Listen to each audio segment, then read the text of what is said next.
Is Will Howard committing tomorrow? I think we got some huge news that was broke on Buckeye Scoop weeks ago. The rest of the world is catching up to us as usual, so we are excited about that.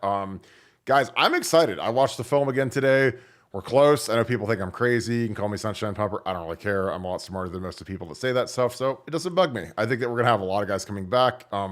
Unless the tides turn and a bunch of guys declare, which I don't think is going to happen based on last night.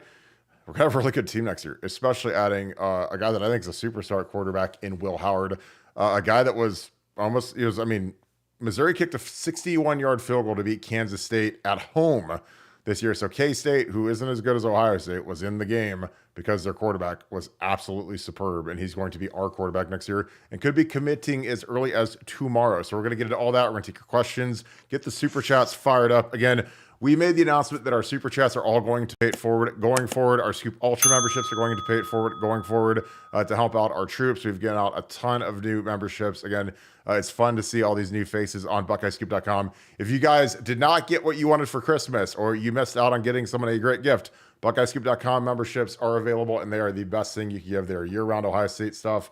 The portal's heating up. Coaches are about to be moving on. There is going to be breaking news, and we're going to be breaking all of it for you on BuckeyeScoop.com. As always, we are first with everything, and we are breaking more news than every other site combined. So you guys should join us. We'd love to have you. If you enjoy this content, please leave us a like, click subscribe, also click that little alert bell. Shout out where you guys are watching from, and shout out what is the ceiling of this team with a superstar quarterback in Will Howard joining the fold this week. This is the guy that Ryan Day has handpicked. What does it mean for Devin Brown? We're going to talk a little bit about that and take your questions in the form of super chats. If you have a question, send it in a super chat. We will stop our show and answer them.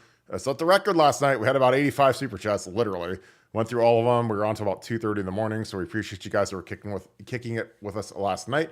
So we're going to get this thing cranked up with Nevada Buck. Nevada, it's been, I don't know, 20 hours since the game kicked off or so, give or take, 23 hours, whatever it was.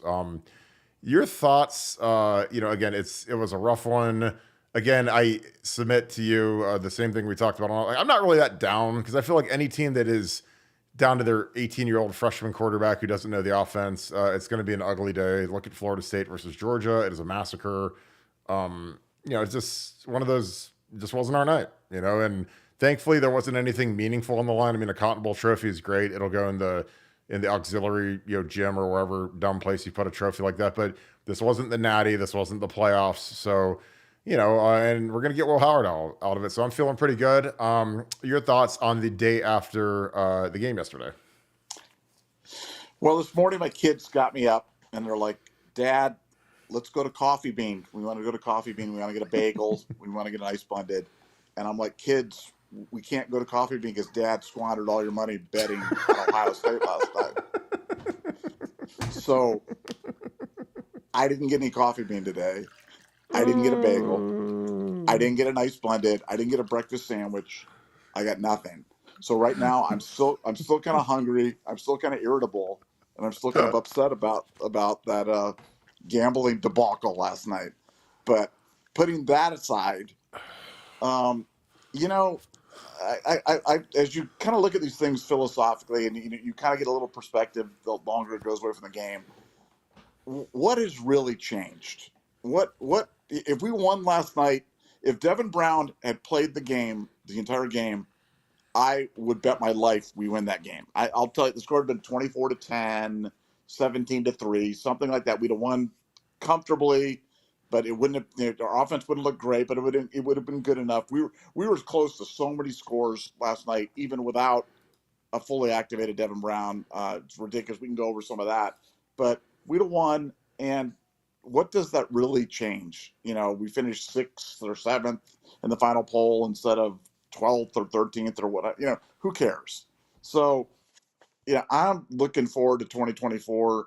2023 kind of ended when we didn't make the college football playoff, because when you don't make the playoff, you don't have a chance at the national championship, and you haven't beaten Michigan, then, what really are you playing for other than for the next season? So I'm on to 2024, and there were things to build on from last night. There's still the postmortem of why in the world did we play a guy at center, and again. I want to go. There's a rumor going around the internet that Carson Hinsman was suspended for the game because he went on a podcast and he talked to that. And the information we have is that's just not true. That's not what happened. And that Carson had a snapping issue, was not playing well, and that they moved him out of the center because of that. And they moved in Matt Jones, and Matt Jones didn't know the calls. Matt Jones wasn't ready to be the center for Ohio State last night, and as a result, was that offensive line debacle where guys didn't look like they knew where they were going. They didn't know what the play was. They didn't know who to block. They looked like they'd never seen a blitz before, and when you combine that with Enoch being in there, and look, I love Enoch, and I'm glad that he's a Buckeye, great kid, but after that was, and I really hate going after good kids like this, but that might have been the worst offensive line performance by an individual that I've ever seen, and I've seen a lot, and that it was bad. I mean, it was bad. There's no way to sugarcoat it. It was bad. He's clearly not OSU ready. OSU, I don't want to say worthy, but just that was a mistake. And this offensive line, while it struggled, it didn't look anything like last night when we had Carson at center and Matt at guard.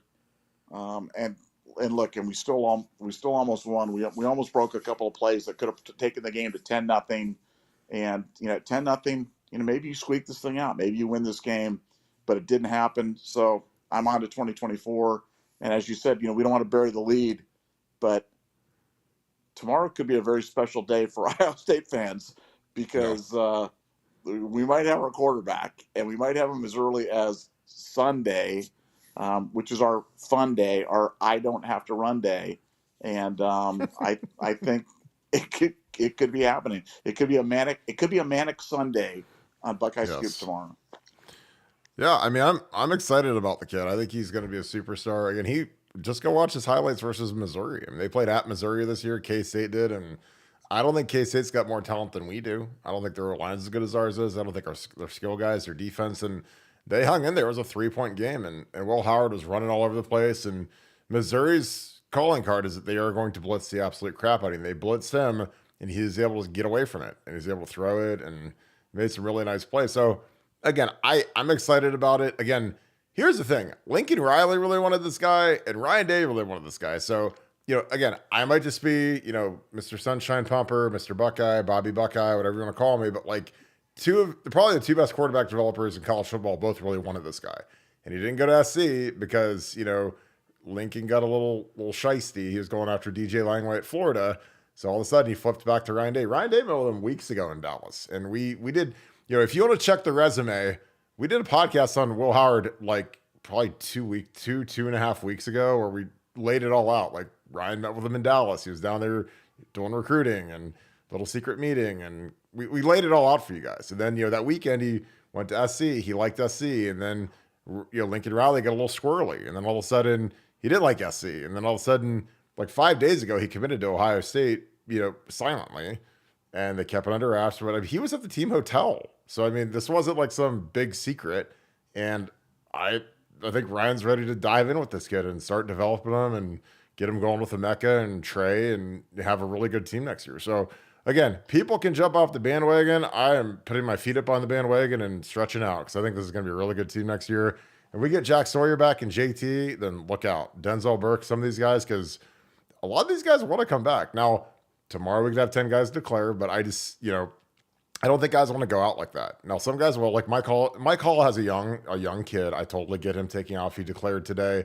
Jaden McKenzie is the guy who hit the transfer portal. Again, not a factor guy, not a guy who played a lot. So, but we're going to get into these super chats. But I'm excited for next year. I know people think I'm crazy and O-line sucks and fire Ryan Day, but we're going to be loaded. If we get Trey back. I mean, Trey and Jack Sawyer were the two best players on the field last night. I mean, outside of the guys Missouri had, and Missouri had good players. I mean, number 6, their DN was all SEC. And that's, if you're an all SEC defensive end in that conference, you're really good. And he's the guy that he beat us a lot. We didn't have a good plan for him. We'll get into these super chats because they're starting to pile up. We appreciate you guys. Daniel Henry, thank you for the deuce. Kirk, what would you do to make the OSU O-line elite in 2024? They've got to get better with their hands. They got to get better with their hands. Their hand placement is just terrible. They get pushed around. They play too high. They're in 2-point stances when they should be down in 3-point stances in running situations, and that drives me absolutely crazy. If they have a tight end adjacent to them, lined up next to them, they need to be in a 3-point stance. That is like the oldest rule in the O-line book. And Josh Fryer and Jimmy Simmons, for whatever reason, try to run block out of a 2-point stance where they're up in the air, and they get killed. They start off high, they finish high, they get no push, and it's because they don't have any leverage. Again, I played the position, I know it like the back of my hand, and I'd say I would never let these guys be in a 2-point when they're covered up by a tight end, and they were all night last night, and they didn't get any push. And I think that we lack physicality. I don't think we're nasty. And again, I'm not. There's nothing I hate more than the old head player dogging the current players. I'm just trying to be corrective and trying to not be overly critical. But I don't know who the leader of the offensive line is. Like, if you put a gun to my head and say, Kirk, who is the vocal leader? Who's the guy that holds people accountable? Because it can't be Justin Fry. It can't be Ryan Day. It can't be Mickey Marotti. It has to be a guy in the room who is the guy, like Paris. Like, Paris was a very vocal guy. I think that an issue that we've had the last few years is we really haven't had a guy who's like that emotional. Like last night you saw Cade Stover screaming at a bunch of the offensive linemen, and they looked like deers in headlights. And there should be an offensive lineman doing that. Like, when I played, I had Stepanovich and Nick Mangold, and when it was my turn as a senior, as a captain, like, I was that guy. And you're not always going to make friends when you have to tell people stuff that they don't want to hear, but it's better to correct it than it is to go out and get dog walked. So, and again, I thought Missouri, they had a good front, but they weren't all world. I don't think they were as good as Michigan. Their one end was really good. And I don't think we had a great plan for him. So I think, when, like, Jimmy Simmons, the one sack that he gave up, that was the backside block, he was looking in at the ball to try to get off on the mark, and he was laid off the ball. So the guy scorched him and about killed our quarterback, and that's on him. He's got to figure out a way to get off the ball quicker when it's loud.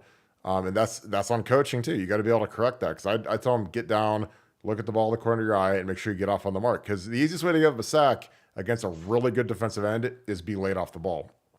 So those are some of the things I would correct.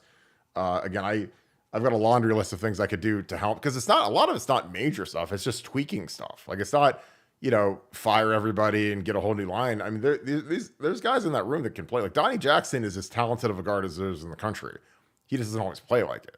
He should be an absolute, butt kicker, and he plays like a guy who's just a guy a lot. And that hurts me because he wears 74. I wear 74. He's a great kid. He's got a great dad. He's got a great family. And I think he should be way better than he is. And he's a guy that's debating going in the league right now. And I'm like, dude, like, I don't know if you're ready for the league. In the league, those guys are way better than the guys you played against. And, Donnie was all Big Ten, but I think it was because we had a weak year for guards in the league, in the Big Ten, because his film was not great. And I watch him every week expecting a lot more out of a kid who's that powerful and that strong. Sergio Selma, thanks for the deuce. Appreciate you, my man. Our QBs need to work on their ankle mobility. Yeah, I mean, they gotta, I would make those guys tape their ankles, wear ankle braces, spat their shoes. I mean, it's crazy that Devin Brown he got hit a couple times, and man, we lost him. And Kyle McCord's ankle, I mean, it's bad luck, bad timing, but it stinks that he never could really get off the ground. Ben Day, thank you for the 5. Been watching for a minute now. What is the latest on Howard? Big fan from Washington State, born in Sebus. Appreciate you, my man. Washington State is gorgeous. I'm sure you're loving that the Huskies are joining the Big Ten. Nevada, we've talked a lot about our boy Will Howard, a guy that, again, we did a podcast it had to have been 2.5 weeks ago, where we broke it. I've had really good information on this one. We broke the story. I did it on Zach's pod a few days ago. But the latest on Will Howard, Nevada. Well, we think he's committing tomorrow. I mean, it's happening. Timing, these things are always dicey, but our information is it's going to happen tomorrow. And if it does, all the signs are there. You see him starting to follow. He's following J.J. Smith and Brandon Innes and Carnell Tate and Josh Padilla. All the signs are there. Is that like the ultimate? No. I wouldn't go with that just based upon that. But that, in combination with the other stuff that we have already on him, I think he's our quarterback. I think he's our quarterback for 2024. It makes so much sense. Look, there's no bigger fan of any Ohio State player than me Devin Brown had his chance, and life is unfair sometimes. But if you're hurt at the quarterback position and you're hurt at the quarterback position multiple times, then it's not a position that you can just throw another wide receiver out there or throw another tight end out there or throw another running back out there. The quarterback position, you have got to be there, and that might have just been the kind of the end of the road for Devin. As unfair as that sounds, life comes down to a few moments in his kind of pass. And I did want to say something about the offensive line before I forget, because we were talking about the offensive line stuff there earlier. And as bad as the offensive line looked, and we can talk about the individual, you can talk about all the technical stuff, which I thought you did a great job of breaking down. But for the love of everything, give them some help in terms of how about varying the cadence or doing some other things that stop the defense from teeing off on your defense. I mean, on your offensive line. I mean, yesterday we went on the same snap count virtually every time. Missouri knew that. They were getting off the ball really, really fast. And then when you combine that with the fact that they knew that Ryan Day had buttoned it up, wasn't going to throw. We were running Wildcat with Xavier, running Wildcat with Trey. We had we had Devin limping out to the wide receiver position instead of having a quarterback. I mean, it was just insane what we were doing, because you saw there was one play that they showed a replay on where the linebacker was he blitzed and he beat the guard coming across the thing, because he literally was running to the spot full speed for the thing, and there's nothing you can do about that when guys are just teeing off and running at the running back full speed. So, from Ohio State's standpoint, look, the offensive line looked bad, but we did nothing to help them out schematically, predictability wise, or from a cadence. When's the last time that we hard counted anybody? And Aaron Rodgers has made a career out of hard counting teams and stopping those guys from getting off in terms of doing that. We never do. The only time we'd ever do it is if we're doing the stupid, try to draw them off sides on 4th and 4 when we're really going to set up a punt thing. But other than that, we don't ever hard count. And as a result, defensive guys get off, and it makes it already, sketchy offensive line look historically bad. And so that I wanted to rant on that before we got into other topics, but that's all I got. No, I couldn't agree more. I mean, the fact that we went, a lot of times when you're in shotgun, when it's loud and you can't hear the cadence, you go off of what they call the head bob. So the center will either do a single bob where he looks between his legs and he comes up and then he goes, or he'll do a double bob where he looks between his legs, he comes up, and then he looks again, and then he comes up, and then he goes. So it's a pretty simple cadence. And that head bob kind of helps the tackles get off on the mark, get off on the snap, because they kind of can time it. Like with Nick Mangold, I could tell his single or double bob, like I could get off on the mark fast. Because again, when you're going against real DNs, like you're not playing Youngstown State anymore. Like you have to get off on the mark or you're going to get killed. And we went on the single bob every time. And again, Missouri figured that out after about one series that, hey, they got a new center in there. He's not comfortable. So they were timing their blitzes from depth and getting home.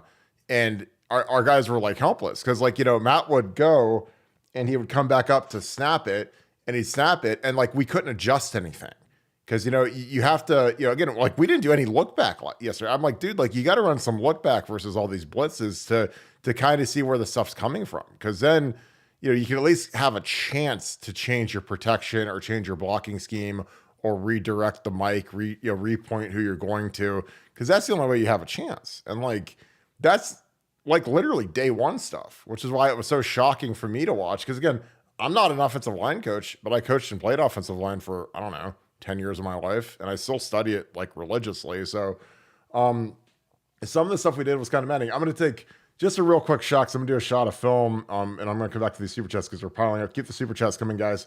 This is a play that I loved. We put Jason Moore in, who's a freshman. Let me see if I can get this back on here. Pop back on. Sorry, boys. Be good. All right, I think we got it. There we go. Okay, so we're in this funky formation. You got Jason Moore here. He's blocking the edge. You've got Tigra was the guy in 41 instead of Luke Montgomery. But we're just running power here. So it's down, down, down. And we hinge here, and we do a double hinge, which is kind of silly, but this almost goes. And you see Trey, the guy that makes this play, the guy that needs to do something, and I don't know why they told G to stutter through this. If G just goes and kills this guy, this is the guy that tackles Trey Henderson. Everything else is blocked perfectly. This is a really well done play here. Like, this is how close we were. Like, I mean, Trey smokes the safety, and this is the backside linebacker that G doesn't get. I mean, Trey would be going 75 yards there, and the game would be totally different. So again, I'm not going to go over this too much, but like, G has to just he has to go, and like, this is a touchdown, and he stops for some reason, and that's the guy that makes the play. So again, like, I know that like people are all down in the dumps and we suck and the line sucks and everybody sucks, but I'm like, G Scott making that block is a touchdown, 75 yards for Trey.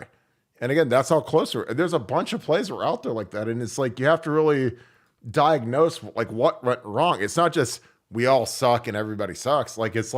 It's one little stupid thing like that. Like, G, go block that guy.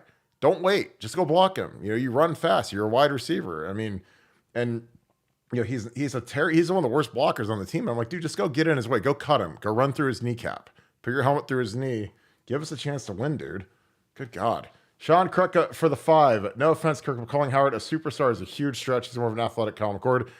I think he's way better than Kyle McCord. I mean, I think that, here's the thing. And again, don't take my word for it, because I'm not Kirk, the Buckeye homer, Kirk, All-American, whatever, dude. Look at who wanted Will Howard. USC. Ohio State. Look who wanted Kyle McCord. Syracuse. Nebraska. So again, like, don't take my word for it. But Lincoln Riley called this guy. And Ryan Day really wants this guy. And those guys know way more about quarterback play than I do. They're the quarterbacks that wants. They're the guys that have coached first rounders and Heisman Trophy winners in Lincoln Riley's case and Heisman finalists. So, he is way better than Kyle McCord. And I'm not scared to say that, because look where Kyle ended up at Syracuse, who just lost like 50-0 in their bowl game. So, again, I'm not here to bag on Kyle, but I think he's much better than McCord. Your thoughts, Nevada? Well, let me just ask you a question. Last night for Missouri, and we haven't talked about this in the pre-show, so you may come up with a completely different answer, and it may be wrong, and I'll just yell at you for being wrong, and then we'll just go on. But what was Missouri's single most successful offensive play throughout the evening? Quarterback run. They did it on third down, like 3rd and 12, and they just ran. The guy just ran for 20 yards. Now that guy, did he remind you of Braxton Miller or Terrell Parker? No. Did he look like some super freaky athlete? That guy run a 4.78, dude. He's a 4.8 guy. Yeah. So but he was willing. He was willing. Yeah. That's all you got to be. You don't need to be J.J. White Lightning McCarthy, who runs the 4.31 40 or whatever that he runs. Yeah. But I mean, that guy was not some super freaky athlete, but he was a willing runner. And it just it just kept murking us over and over and over again. And it's like that play, along with that one pass, was literally the entire offense for Missouri. So what can Will Howard bring for you? He can throw the ball, and he can do that. He can do what that guy did last night, and that stresses the defense when he can do it. Because when's the last time we scrambled for a first down? It had to be like Justin Fields 2020 or something like that. I mean, it's been so long. Honestly, like CJ in the Georgia game at the very last drive of the game, when he had that long run, to set us up for the field goal, and it was like, oh my God, imagine if he did that all the time. We'd be unstoppable, because that is it's unstoppable. That quarterback ran. What did he have last night running? He had 60 yards, which doesn't sound like a lot, but one was a 17-yarder, and that was on. I want to say that was on like 3rd and 12. That was with 6 sacks too. Yeah. Exactly. I mean, they were getting knocked down, but like, I don't know, man. It's just, I think again, like, you watch some of our runs, and like Trey was really good last night. And now again, when he gets hit in the backfield because Enoch falls down and is terrible and looks like he's never played football before, you can't blame Trey for that. You can blame Justin Fry for that. You can blame Ryan Day for that, because they got a kid out there that can't play and he's never played. I mean, again, I think Enoch's a really nice kid, and I'm not trying to come off the top rope on him, but he's a 5th-year guy that got beat out by a freshman, got beat out by Carson, because they just felt better about that. Because, again, gun to my head at this time last year, I'd say, Enoch's probably going to be our starting guard, because Enoch started the Michigan game last year, and guess what? They pulled him in the first quarter because he was so bad versus Michigan. So then they start him in the bowl game, and for whatever reason, they stayed with him, and he just, and again, it's a team game. I hate like talking like that about Enoch, but I mean, he just was just morbid. Again, I don't like doing that. I really don't. Taco Killer, Devin Brown, aka Glassman. He is injury prone every time someone touches him. I mean, kind of are what your record says you are. And again, I like Devin. And there's nobody in the world that was rooting more for Devin than me in Nevada. Because again, if Devin plays that whole game, does it change the overall trajectory of Ohio State if we beat those guys 20-14 or whatever? Not really. I mean, he gets hurt. And again, like life isn't fair. Again, when we lost to the Florida Gators, our best player, by definition, our highest draft pick, a top 10 pick, Ted Ginn, broke his leg on the first play. So he was our best player, and we lost him, and our offense sucked after we lost our best player. Go watch Ted Ginn versus Michigan in 06 and Texas versus 06. He's by far the best player on the field, by far.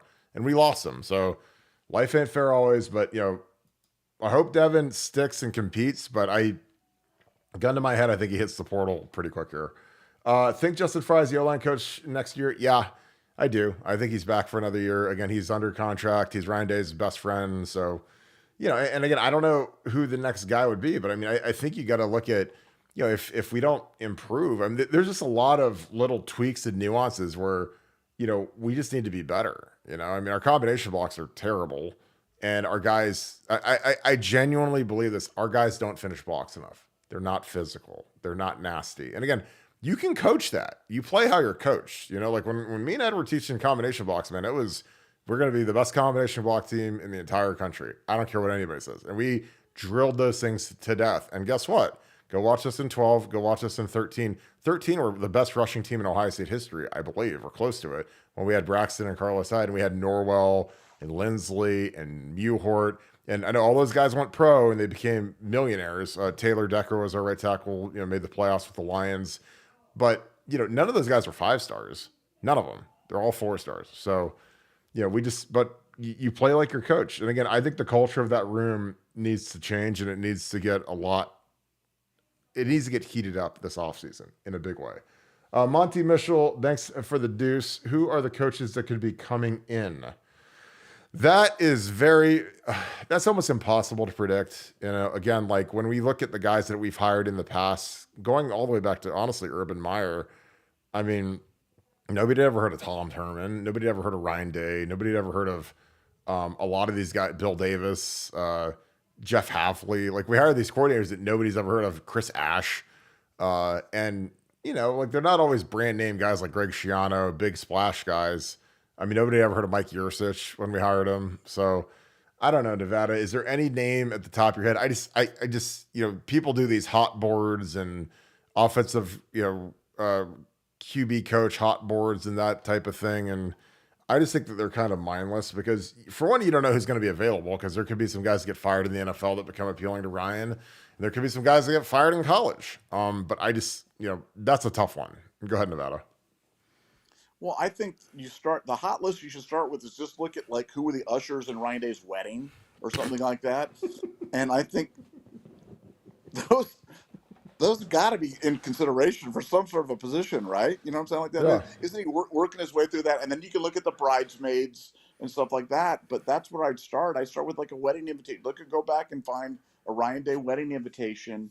And that's pretty much my list. And so, I mean, Justin Fry's on there. He's got a nice cushy job. Comes and takes the position. 5 stars, nope. 4 stars, maybe in state. Performance in the toilet. Yeah, give me that raise there. Give me that raise, Justin. Let's go. But I mean, and I don't, like I said, I'm not trying to be negative on Joe, but I'm just like, guys, we just have to be on. I mean, you are what your record says you are. You are what your performance says you are. If you're number one, you're number one, and if you're not number one, then there's a reason for that. And it's either because the talent level at Ohio State is just so remarkably bad that we just can't. We're not better than Liberty, or we're not better than Memphis or Purdue and those schools, or we have a problem with the position coach. And I'm of the latter. There's no way that you can have a room that has 11 4-stars and 1 5-star in that room, and you can't tell me you can't find 5 workable guys out of that room to present a coherent offensive line. So I think Justin should be on the hot seat. I hope he's on the hot seat, but like you said, he's bestest buddies with Ryan, and that provides him a little bit of latitude. Yeah, I'm gonna break one more play because I have to do this because Trey Henderson was really good yesterday, and I'm telling you, if our receivers would ever decide to actually block, we'd probably get back to getting the explosive runs that we used to get, like when we had Urban, but we just don't get them anymore because our receivers they hate blocking. So, this is just a quick little pitch. We got Tigre in again. Tigre was the Bison this week. He was number 41. That it was Luke all season. Now it's him. Nice zone play. We pitch it. Cade kind of steals the guy. But Trey, when you look at this, there's not a lot there. But Trey's so good that he finds the crease and he hits the accelerator. And like Emeka, go touch somebody. Please. Please. Please. Look at that. Go hit the guy. So he bounces off of him because he doesn't touch him. And then Trey runs him over. So he just basically, he just gets in the way. If he blocks this guy and actually puts his face on him like Santonio Holmes used to do, like Brian Hartline used to do, this is another touchdown. G. Scott is hauling it and he's got a chance to get in this guy's way and Trey's cutting back and this is another touchdown. But we just, and again, I know everyone loves our guys because they're so good and they're whatever, but our receivers don't block. So when people want, and again, our line was not great, but the reason why we don't get explosive runs anymore is because our receivers are terrible at blocking. They don't even try. So that's why I would say, look, here's the deal.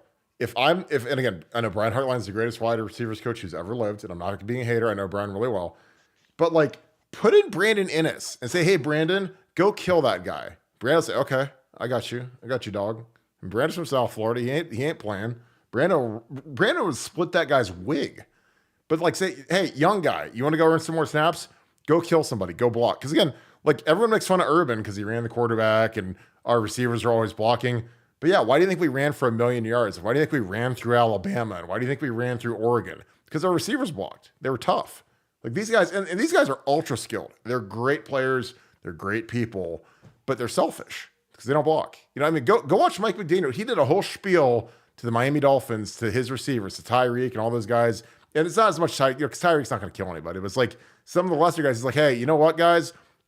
You want our guys to get explosives like Raheem Mostert, who's 31 years old and leads the NFL in rushing touchdowns, and Devon Achane, and these running backs that are having incredible seasons, running for a zillion yards. It's because their receivers block and they go get explosives. That's the secret sauce. The O-line obviously they got to get it done, but that's another touchdown. And again, we're this close to Trey having 150 yards and 2 touchdowns. But again, I'm not trying to bag on Emeka, but Marv's the same way. These guys are just allergic to it. I'm dude, here's the new deal. On running downs, just put in Brandon Inniss. He'll go kill somebody. Go put in one of those youngest. Put the Rodgers guys in. Put in a walk-on. Put in somebody. Somebody can always have a chance to break one, but God bless. JB Colburn, thanks for the 5. Appreciate you, my man. What's up with the catapult investigation? That's just a FARC. Sounds like another story of me is trying to make OSU again. It's, there's an investigation, but one of those stupid Twitter sites said that it was Ohio State linked, and it's not. That's just, again, that's a parody site. Don't fall for that. Because that kept coming up last night when it was 2 a.m. I was what is that? Jeff Perry, Scoop Ultra member. Appreciate you, my man. Thank you for the 10. Been looking up a successful top 20 offenses, checking out their schemes and O-line coaches. Kirk, are you aware of any good options we could bring in? Fire Fry, please. If you put a gun to my head, Sherrone Moore is pretty good. Their O-lines are really good. And he beat Ryan Day as a head coach this year. But he's not going to lead Michigan. He's probably going to be the coach in waiting at Michigan, I'd imagine, when Jim Harbaugh gets fired. But if they fire Sherrone Moore, I'm calling him. I'm telling you. That's the guy I'm calling as my first call because their O-lines have gotten really good the last 3 years. Even if they're cheating, they're still blocking guys really good. They put their hand in the dirt and they get after it. Joe Rudolph at Notre Dame does a great job. Their O-line's exceptionally physical. I mean, obviously, Harry Heaston's retired, but I mean, Harry was a guy that, from a technical standpoint, was as good as I'd ever seen. But again, you got to find that combination of dominating offensive line coach and also recruit, because a lot of these old timers that are really good technical guys, they hate recruiting. So like Harry Heaston is not a Twitter guy. He's not an Instagram DM guy. He's not going to FaceTime these kids and play Madden and NBA 2K with these guys. So that's the hard part. I mean, a guy who's really good, despite Florida State getting waxed, is their O-line coach. That's Zach's buddy. He was with at Marshall, but I mean, they're losing 80-3 or something today or right now. I don't know what the score is, but it's really bad. I'm going to look back at it. Nevada, you probably don't know any line coaches. I don't even know what I'd ask you. Yeah. Florida State lost 63-3. Go ahead. Wait a second. I know a guy Here we go.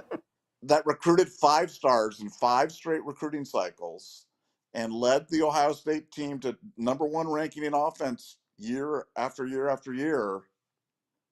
And he's available. He's like Nixon in like 76. He's tanned, rested, and ready to run, ready to come back and join the Buckeye Brethren, and that would be Stud. Bring back Stud. God. www.bringbackstud.com. I'm telling you, I'm leaving that train right now. I know people were misled about the wonders and the wonderment of Stud, but I say bring it back. I'm calling it right now. Bring it back. Well, I mean, people lie, but numbers don't. I mean, dude, like that line we had at 19. I think it's funny. I sent you a photo of someone was putting that around the internet. I was like, dude, like we had like Nick Petit Frere was like our 6th man, but we had Josh Myers, we had Wyatt, Jonah Jackson, Thayer was our left tackle, Brandon Bones. I mean, that was a great offensive line. And then in 21, when people that were exceptionally stupid said, "Oh, you're starting 4 tackles because you're starting Paris at guard and Thayer at guard," and I'm like, well, yeah, because it's not called 4 tackles. It's called 5 NFL guys, not 4, not 3, not 2. Like this year, I don't know. I mean, I'm sure Donnie's an NFL guy at some capacity, and maybe the tackles have a chance, but I don't think Matt's not getting drafted. There's no way he's a 6-year guy, and I mean, he was just okay. And that honestly, playing him at center that bowl game killed his stock. Like he was not good. You put him in a position, and he was good at guard, but he's overage. He's 20. He's a 6-year guy, and it's going to be a tough sledding, and he'll probably make it into a camp, and he has a chance to make a roster. But when we had Nick Petit Frere at left tackle, and we moved Thayer into guard, and we Whippler, and those are all 1st round, 2nd round, 3rd round. Thayer is a guy that was criminally underrated coming out, and he's started, and he's doing a good job for the Raiders. And those guys all started as rookies, except for Luke Whippler. They literally all started games as rookies in the NFL, and that is impossibly hard to do, especially as a late round guy. Like Thayer Munford started as a rookie in the NFL, a handful of games for the Raiders as like a 6th or 7th round pick. So I mean, that's real hard to do. Dewan was probably the best rookie tackle in the NFL. He was better than Paris this year. So but people say, "Oh, you played 4 tackles," because again, we have the dumbest media in the entire universe covering Ohio State. So please do not listen to them, especially about offensive line play. Oh my God. There you go. There's my answer. God, what a stupid time. What a dumb narrative. Stud can't recruit. I'm like, guys, just go look at the recruiting classes he brought in. And you can say he didn't recruit. Well, if it was Urban, whoever's making those phone calls, if it was Urban, if it was Mickey, if it was Pantone, if it was the janitor, if it was the Gene Smith or any other idiot, like somebody was bringing in offensive linemen. So I don't know if you had Stud in the closet and he's eating Doritos and playing Madden all day, and then magically all these good players kept showing up. So God, like dumb people, stop. Pooh Beard at 12, thanks for the 5. The whole hacked catapult thing was Bama scum. Any smoke to the rumors we are involved, or it's just trolling, guys. Stop. Don't pay attention to ball sack sports or all these stupid, big game sooner. Some of these Twitter things, they're literally, it's like reading Mad Magazine. They're not real. I mean, people were like blowing me up about that. I was like, it's not real, guys. Here we go. Thanks for the deuce. Trust me, as a K-State fan, Will Howard is a dog. I watched this film. Guys, here's the deal. When we're done watching this, go on YouTube and type in Missouri versus Kansas State 2023 highlights and watch what Will Howard did to those guys because he was really good. And if we had him yesterday, we probably won by about 40 points because I didn't think Missouri was very good. Ben Vargo, thanks for the 5, brother. Appreciate you. I'm not really upset about the loss, yet it sucks, but I'm not too worried about it, us, or the future. I agree, guys. Our quarterback got knocked out. It's like Florida State just lost to the Georgia Bulldogs 63-3. Now, does that mean Florida State is done forever? Well, I mean, it ain't great, but they had 25 guys opt out. They didn't have their Heisman finalist quarterback. The second quarterback hit the transfer portal, so they started an 18-year-old like we did. And that kid, he sucked. And, Georgia should have been in the playoffs. Georgia's easily one of the 4 best teams in the country. Just because you lose to Alabama at the buzzer in the SEC title game doesn't mean you should fall from 1 to 5. But, again, the committee's stupid, and they got to put in, like, Washington and whoever. But, I mean, honestly, like, Georgia should have probably been in this thing because they made a statement. They won 63-3 even with their opt-outs. But Nevada, this is kind of the way I feel because we lost a meaningless bowl game, guys. Who cares? Like, we'll be okay. We're going to get Will Howard tomorrow. Like, life's about to be really, really good. So I ain't jumping off the ship. And all the people that do, I'm going to lock the doors. You ain't going to be allowed back on the ship. I promise you. Your thoughts about it? Well, one, worst thing we could have had is a quarterback controversy. And now, counter blessings, we don't have a quarterback controversy. That's one. No. 2, let me contrast the situation with the Florida State situation. At least Florida State had time to prepare their third quarterback to be the number 1 guy. Lincoln never took a snap as the number 1 guy during bowl prep. Ever. So it's like, I mean, Florida State situation was bad, but ours was exponentially worse because our guy got hurt on the third possession, and we had to go to the guy who'd never practiced the number 1 guy. So, I mean, when you get put in a situation like that, bad things happen. And despite that, man, our defense, why don't we just, as bad as the offense was, why don't we just talk about how good the defense was? I mean, the defense. Yeah. Oh my God. They were flying around. I mean, they shut out Missouri for the first half. I mean, Missouri was scoring out everybody in the SEC, and we shut them out. Played them first 3 quarters. For 3 quarters. Yeah. I mean, it was an unbelievable defensive performance. Was I happy that we gave up a couple late scores? No, but look, mathematically, if you keep giving the other team the ball, and especially in good field position, and also when they know that you can't score, they can take chances and they can go for it on 4th and 1, and they can do lots of things. And it was we put the defense in the most difficult position possible. We were literally trying to win the game 3-0, and what a performance! And most of those guys are going to be back. And if you think the guys get better from year to year, which they do, then that's a pretty scary proposition to think about how good that defense is going to be next year. And I can't wait to see it. Honestly, it's a lot like the playoff game last year where the 49ers played the Eagles and Purdy got knocked out and then the backup got knocked out and then they're playing like Debo Samuel at quarterback. And then all of a sudden they're like, the Eagles are like, wow, they're not going to be able to throw the ball because they got a bunch of running backs and receivers trying to play quarterback and run wildcat. And they got ran, and the 49ers are a good team, talented team. And, but when you lose your quarterback, man, it is tough sledding. So I'm going to show one more play to break this up because this is what drove me crazy the entire game. And I just have to point this out and show you guys. This is going to be super quick. Matt Jones is getting ready to snap the ball. He's looking between his legs at Lincoln to get the leg to go. They start off in 2 high safeties. This safety starts creeping down as soon as Matt looks down. And they did this all night. And we didn't do a second head bob. We never changed our cadence. And guess what? They knew he was going on that head bob, and he times it. And we can't change the point. This is a quarterback draw because you can see Matt leaves, and he's going to block the middle linebacker. The correct thing to do would be to block the 5 down guys. But when you do the same cadence and you never do look back and you never do anything, they can time a blitz, and you can't pick this up. So we have a free hitter coming off the edge, and this is a player, of course, where our quarterback gets hurt, gets his ankle sprained. And again, like that's on Ryan Day.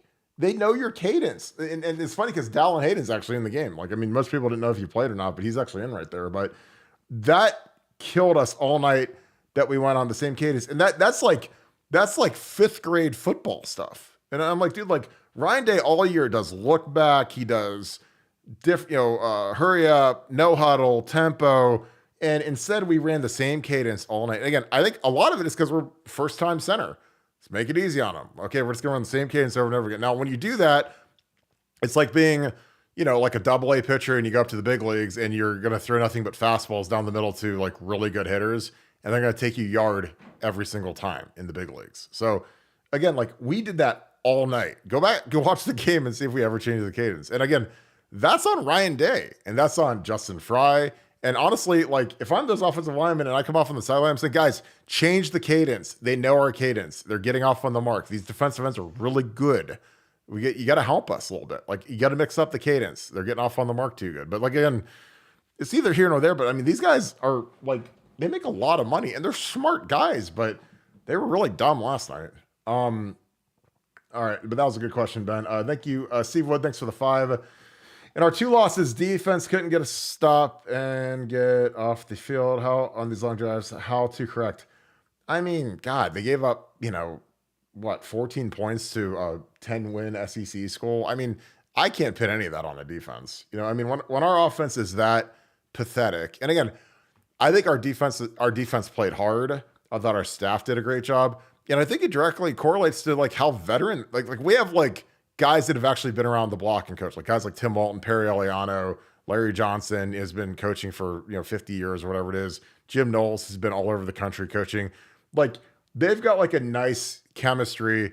And the biggest thing is on defense, they really play hard on defense. Our offense doesn't always play hard. I can point out signs our receivers dogging it. Our O-line doesn't finish stuff, but our defense plays really hard. And I'm telling you, like, it's palpable. And again, when you're on a side of the ball, because again, I played in the Tressel era, I played on bad offenses at times.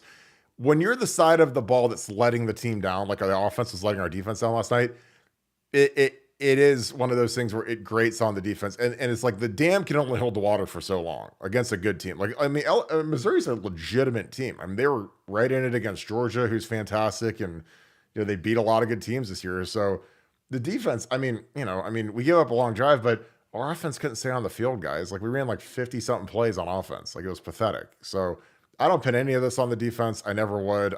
If I was the offense, I'd probably walk home from Dallas and not even get on the plane because I'd be so embarrassed to look at the defense. But that's just my opinion.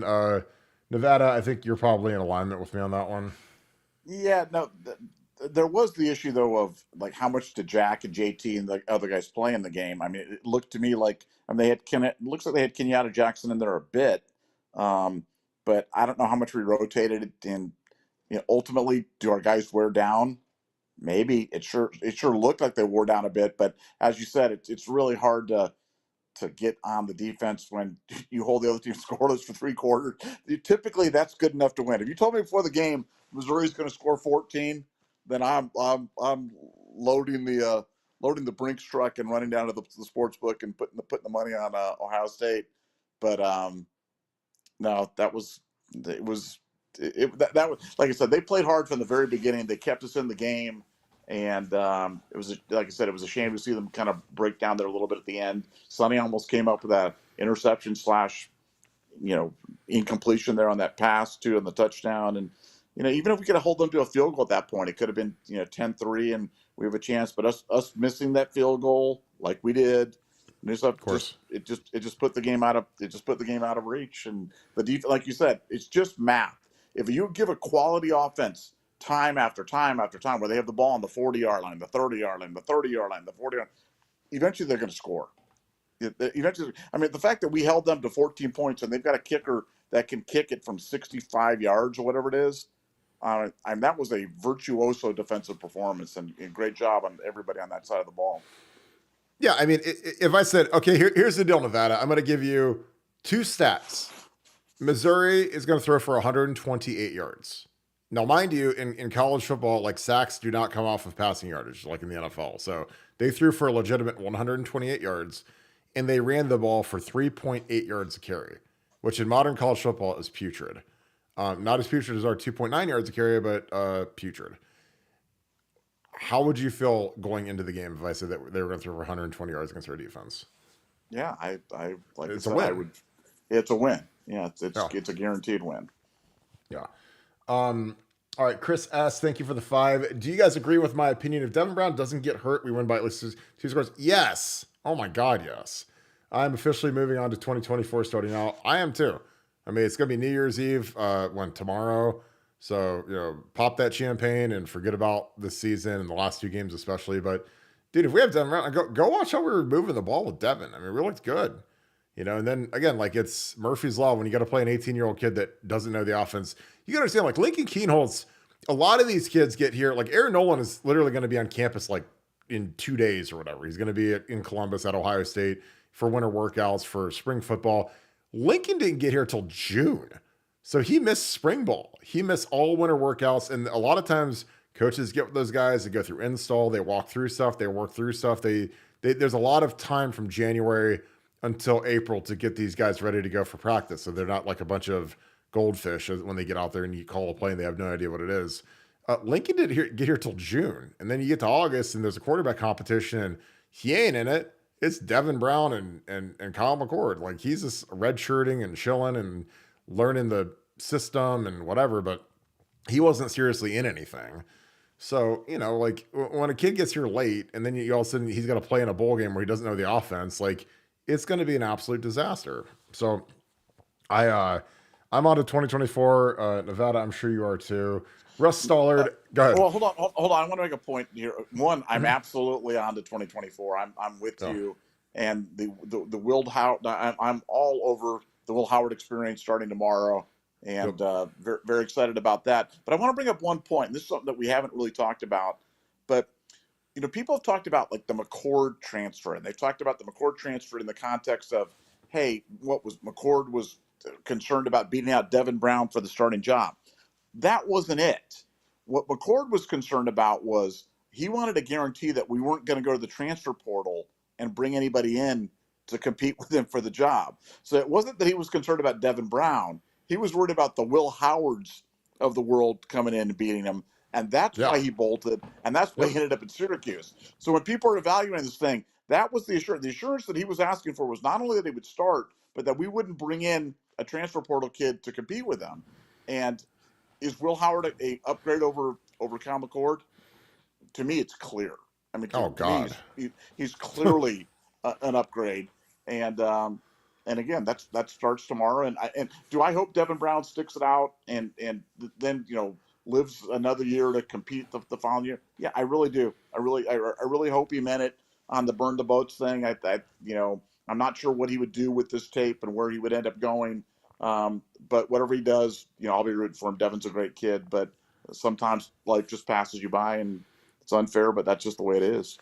No, I totally agree. I would be shocked if he doesn't hit the portal, but I think that it was a nice run, but I'm ready for Will Howard. Russ Stoller, thanks for the 5. I think our fans are just spoiled. I totally agree. I've been a fan my whole life and I'll always be a fan win or lose. Well, we appreciate you guys. Again, I know that our fans get very emotional. They get very upset. They get angry.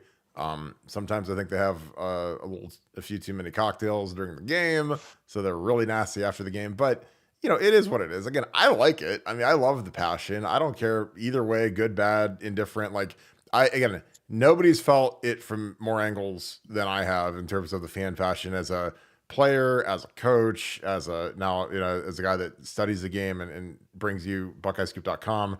It's just one of those things where I love the passion. I hope people never change. Not all losses are created equal for me. Obviously, the Michigan losses suck. This loss, they all suck. But this one where, our quarterback gets knocked out and our starter transfers out and this wasn't a playoff game. This was kind of a meaningless whatever game. Does this change the trajectory? Do we need to fire everybody? No. Do we need to fire some people? Yes. Do we need to fire everybody? No. I think we have too many fanboys that are disguised as coaches and administrators and personnel guys in the Woody Hayes right now. There's too many guys that are worthless, and you need to get some guys in there that can actually fill the seats and actually bring quality to the building. There's too many guys that are just empty suits walking around that building. So, there's guys that are just happy to be wearing the polo and take the photos and do their thing. And I don't think they add value to the program. I'm just being honest with you. Like, we need guys that are grinders.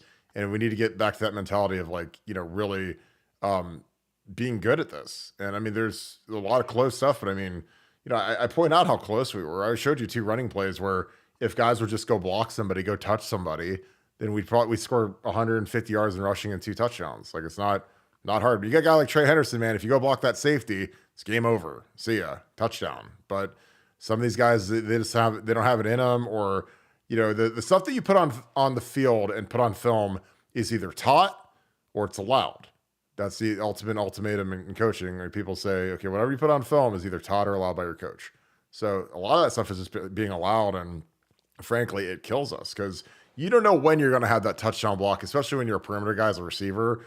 You don't know when you're going to go hit that safety and it's going to be a touchdown, or you're going to go take care of that corner and it's going to be he's the last man on the line, and that backside guy, like that G. Scott play, that backside guy, he takes him out. That's a touchdown, literally 75-yard touchdown. There's nobody left. Trey Henderson runs a 4.3, he's gone. So when you have explosive guys, again, like the Miami Dolphins with their running backs, like they're really fast dudes, 4.3 guys, like you go get that safety, man, it's game over. Appreciate you, Russ, as always. Thank you, my man. Pooh Beard 12, thanks for the 5 again. Appreciate you, brother. What is Buckeye Scoop going to do to survive after the live stream on Monday? Literally breaks the internet. I don't know. I hope Bama runs through these guys like Georgia ran through Florida State. I think that the SEC is out to make a statement. I think that Georgia obviously should have been a playoff team, and they laid Florida State out pretty hardcore today to prove it.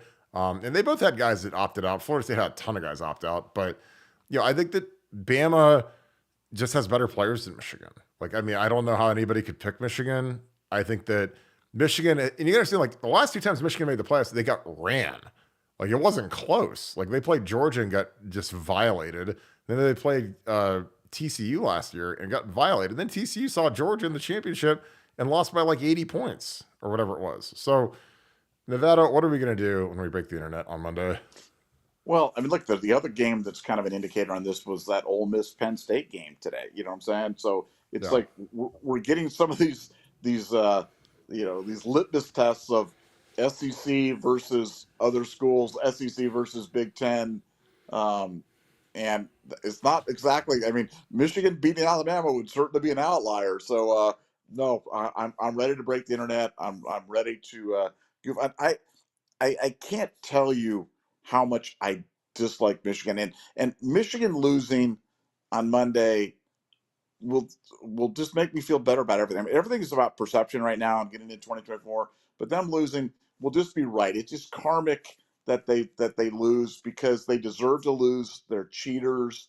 They're the most despicable program. I mean, like this whole thing about the catapult thing. Let's just play the pretend game just for 1 second. Say Ohio State had done something wrong on this. You know what I would be saying? I'd be saying whoever did that should be immediately fired. Ohio State should get whatever penalties are coming to them, and there should be a full accounting. There should be a full transparency, and just throw the book, whatever, because it's dumb and it's stupid and it's illegal, and you do it. That'd be my position on it. And it's the polar opposite of the Michigan deny, deflect, dip, dodge, dip and dive, and whatever else the heck they're doing about this stuff. And that's why I hate them so much. I mean, there's lots of reasons why I hate them, but that's the reason. So Alabama violating them on Monday is just going to make my heart feel good, and we're going to be here to celebrate it with all of our best friends on Buckeye Scoop and beyond. So I can't wait. Totally agree. I think it's going to be fantastic. And again, it's like kind of like if you get to pick the bully to beat up the guy that beats you up, like there's nobody better to pick than Alabama because I love their program. Solly Miller, thank you for the deuce. Hey, Bart, if asked, would you replace Fry? That ship sailed. There was a time in my life where that was what I wanted to do. I no longer want to do that, but I know one thing. I would recruit way better than we do right now because that was like the thing that I was really good at. And I just, you got to know the program. You got to know sales. You got to know how to get to the mom. You got to know what makes these guys tick. And you got to go raise some NIL money. I mean, I think our NIL is getting better. But again, like, if we had Urban Meyer running the show right now, dude, we would be crushing it because he wouldn't take no for an answer when it came to raising money for that. And again, if I'm running the athletic, if I was the athletic director, my number one thing in the world would be raising money for NIL for football. Period. End. If we got to cut sports, we cut sports. I don't care. We got to feed football, like feed the beast. We got to go get some of these tackles that all these other good players are getting. Like, let's go get them. But there's going to be guys that are going to be getting in the portal here now in the next 6 months that aren't going to be happy, and you got to have some bankroll to go get them. But I just think that we got to recruit better. Like we're not recruiting at the level that Stud did. And again, people can roll their eyes and say it's stupid, but hey, just go check any of the ones. Check 247, check Rivals. Go look at how many stars. Do the divide it by however many players, and look at our star averages, what they were with Stud. And maybe it was because it was what they were with Urban too. Maybe it was all Urban Meyer doing it. But so then Ryan Day's got to step up and go recruit Paris Jones. Because again, when you're dealing with a 5-star guy, you know who takes that over as the lead recruiter? The head coach. It's not all just the O-line coach. The O-line coach has to like get it in. And obviously the O-line coach, Greg Studwara was at Paris Johnson's draft ceremony, when he was in the green room. Like that's like as prestigious of a spot. And so was Justin Fry and so was Ryan Day. But they made it a point to invite Greg and Cindy Studwara to the green room. So he had to have had something to do with Paris Johnson. And Monica Johnson is honestly the smartest mother I've ever met in terms of really knowing the game of college football. Because she came up at Miami, Miami Redskins, back when they were the Redskins. You were not getting one over on Monica. She is razor sharp to the game, to the hijinks, to the stupidity of recruiting. And she's a real one now. Like if you're gonna square up with her and talk about what you can do for her son, like she's got real questions. And so to win her and then her son, who's a top 6 pick in the draft, like you've got to be a damn good recruiter. And so you weren't fooling Monica. So that was a combo. It was mostly Stud. I mean, because again, like I asked Monica flat out, there's this rumor that Greg Studwara never had your phone number because some idiot put that out there. And I asked Monica on a podcast, is that true? No, I've had his number since Paris was a freshman at St. Xavier. And I had Urban's number too. And every Thursday he would call Paris, and every Sunday he'd break down his film from his game the night before. And like, there was like this whole like timeline of stuff that Stud did that I thought was actually really impressive. But again, when there's a narrative put out by the dishonest Ohio State media, we're just there to assassinate it because that's what we do. And again, that's why we're the scoop, and that's why everybody else isn't. Solly Miller, the career guy, thank you for the 5. Appreciate you. Tired of hearing the argument, Michigan broke Ohio State. I don't buy that. Ryan Day needs to get out of his own way. I don't think Michigan broke Ohio State. I think we just don't, I mean, we were throwing at the end zone at the end of that game. Like, it wasn't like it was some massacre or whatever, but, I think that our team needs to get tougher. I don't think we have a lot of real toughness on the team. I think that was our calling card under Trussell and Urban, and we had legitimate toughness. And I think that that's something that we're deficient at right now. We got a lot of fake tough guys. We got a lot of guys that you like to talk after the play and do stuff. But, like of the legit tough guys on our team, like we have Cade, Tommy Eichenberg, Mike Hall, Sawyer, JT2, and Malowal. But the list gets pretty short. I think Trey's a tough guy. Trey will put his shoulder into a guy and run him over. And I think that's part of the reason I consider like Proctor's a tough guy, but there's just not as many. It's not as deep in terms of toughness as it used to be. Your thoughts on that, Nevada? Well, one, I want to give Michigan their due from because Harbaugh's a weird guy, but man, he has a formula, and he executed it at Stanford. He executed it at the 49ers, and he's executed it at Michigan. And so it takes a while, but he's preaching a very simple, straightforward message about toughness, win the day, win this practice, keep the pressure on. And he did the same thing at all these places, and he's done it. And I think, to me, those are better messages than love conquers all or whatever. And I'm not even sure. I'm not calling for Ryan Day to be fired. I don't want Ryan Day to be fired. I think I personally think that would be silly. But I want Ryan Day to be better. And I just think we just got to figure out who we are and what we are, and have consistent messaging about that. And I think that's that's our not our biggest problem, but that's a problem. I think we've, like when you talked about Tressel, you talked about Tressel ball. When you talk about Woody, you know exactly what you're talking about. When you talk about Urban Meyer, you knew exactly what you were talking about. When you talk about Ryan Day, what are we talking about? And I think that's a problem, and I think it needs to be addressed. Yeah, I agree. Like I hate the love conquers all, because again, it's not like I'm out there on that field, man. It's a war or it's a battle. Like I don't like saying it's a war because I don't want to be disrespectful, but it's like, I'm not thinking about love. I'm thinking about getting after somebody, and that's just, I don't know. It is what it is. But that's the message. But I wasn't thinking about love when I was out there. I was thinking about hate and death and pestilence and all the four horsemen of the apocalypse and that type of stuff. Anthony Rodriguez, thank you for the 20, brother. Appreciate you. Hello from Delaware. Appreciate you, my man, holding us down. I've been listening to the whole season. I'm a lifelong bleeding heart OSU fan and alumni.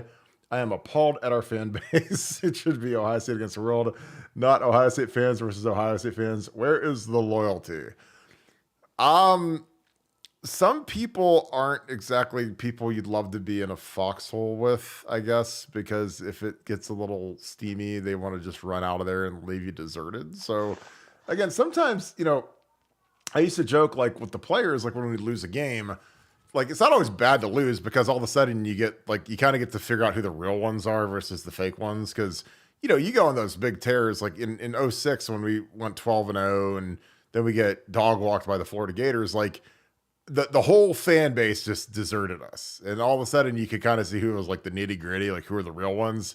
Everybody changed their tune. And I'm talking about like my family was different towards me. And I'm not talking about like my mom but like, I mean, it's just natural. Like it's like the shine wears off. It's like you get too close to the sun and you burn up. So sometimes it's good to cleanse it. Like, it's like, I told these guys, the guys I talked to in the last couple of days that played hard and I was proud of, I let them know that and said, hey, I'm still rocking Ohio State stuff. I mean, I'm still there. I'm good. You don't have to worry about me. I've seen it all. Like, I mean, after we lost that Virginia Tech game in 14, I texted her, I'm like, dude, I'm rocking Ohio State stuff to the gym, man. I ain't gone. Everyone else is gone. I ain't gone. I don't care. Is what it is, and then all of a sudden they win the national championship and everybody comes back and everybody's buying the t-shirts. Everybody wants to go see how great everybody was. I never left. I'm like, yeah, whatever, so that's why you're with us because we're excited because guess what? We're going to get a superstar quarterback, Will Howard, tomorrow. Go watch his highlights. I'm very excited about that kid. I think we're going to get a lot of these guys to come back that aren't going to go to the draft. I think we're going to be a top 5 team next year. I think we've got a chance to make a run. I literally think we were just a quarterback away from winning a national championship this year. I believe that firmly. I believe if we had Will Howard this year, we win the Natty. Our defense was awesome. Our defense got way better. Our offense, it could be better, but Trey Henderson's the best running back in the country. There isn't a guy in the entire country that would take over Trey Henderson. And I know Nevada probably feels the same way. Nevada, your thought. Should it be Ohio State versus the world and not Ohio State fans versus Ohio State? Your thoughts on that? That's a great question, Anthony. Thank you. Yeah, well, look, Tressel had a great saying. I've said it many times. This thing about people need love the most when they deserve it the least. Yeah, and it's like, that's the greatest saying of all time, by the way. It is. It is. It's the great. It really is. Saying. And it's like, so like for me, it was kind of in a small way. It's like last night when Ohio State lost, Kirk and I were like, do we really want to get on a podcast and go on a podcast? We know people are going to be mad. We know people are going to be upset. And we were like, no, we're getting on. We're getting on there. We're gonna do our thing because it's like, to me, being an Ohio State fan is like it's a way of life. It's like I'm not ever abandoning my. I've been through bad losses. I've been through bad seasons. I've been through multiple bad seasons. It hasn't happened a lot, thank goodness, in our lifetime because we've been really blessed to be Ohio State fans.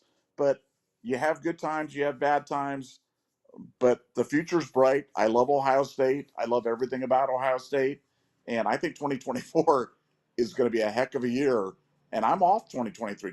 And look, it'd be the same thing. If we won 79-0 last night, it changes nothing as to this. In fact, probably more guys go pro if we won 79-0 last night and they balled out and had great tape to show.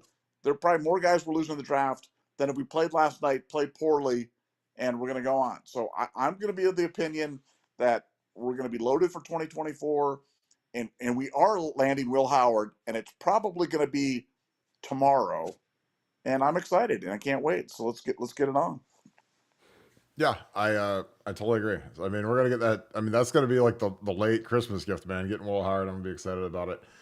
The OSU State of Mind, thanks for the deuce. Appreciate you, brother. Name an O-line coach we should throw a bag at. Well, I mean, if you said, Kirk, you're the athletic director, you can go hire any O-line coach in the country. Calling Sean Moore. First guy I'm calling.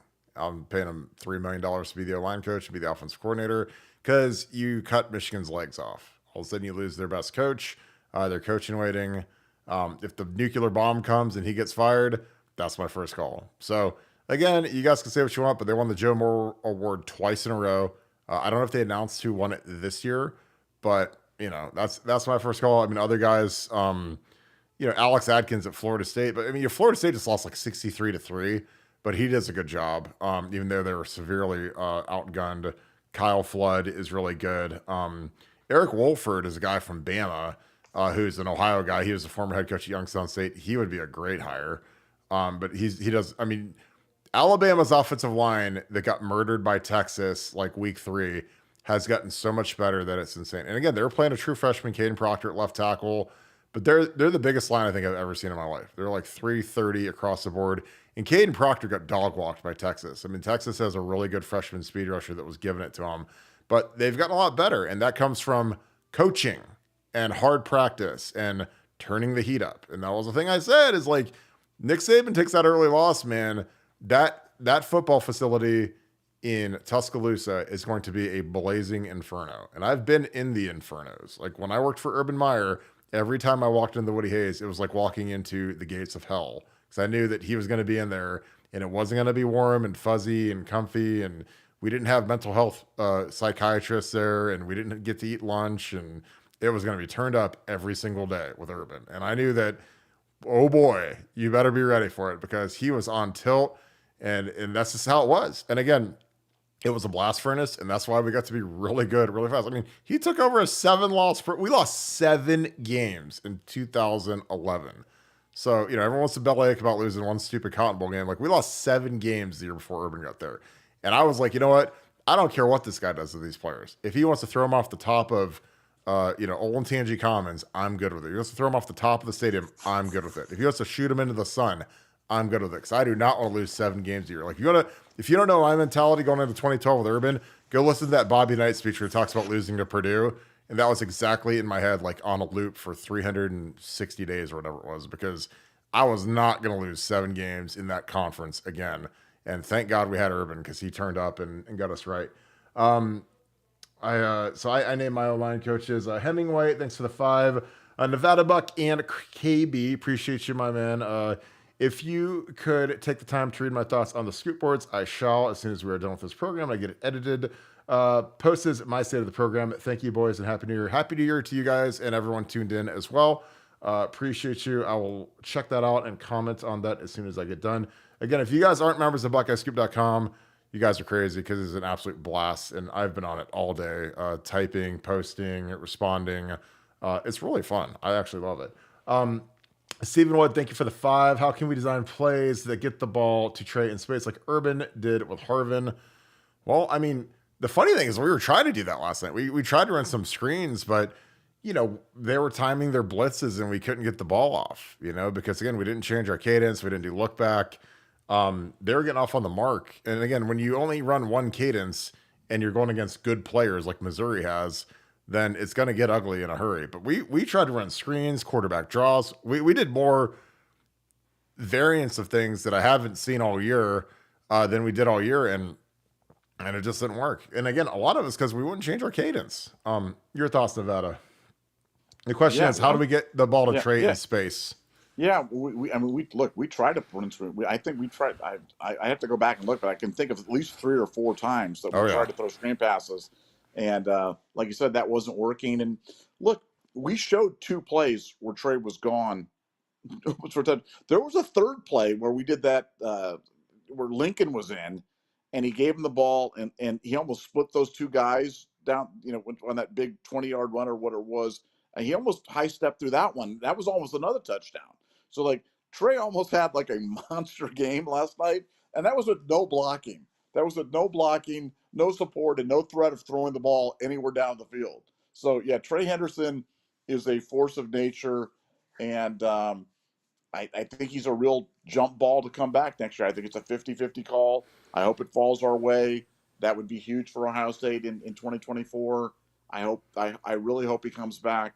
I don't know if he's going to or not, but that would be great news if he did. Yeah. And I'm going to I want to break a play real quick. This is the sack that we give up here, and this is why you have to change your cadence. Josh Simmons is looking in at the ball right here, which I absolutely hate. He's looking at the ball to try to get off on the mark, and he's late off the mark. So here, he's looking, and you see the ball get snapped. and he's so late that he has to just turn out of his stance. And I think part of it is because Donnie's up too far. He has to back up a little bit so he can see the ball. But you can see his head turn as soon as the ball snapped. So you see his head pop out there. And this guy has seen the cadence. We're into the second quarter. They realize that we're not going to change the cadence. So he's going as soon as Donnie lifts his head. So he's getting a jump on Josh. Josh is late. This guy's a good player. This guy can run. Gets the edge on him.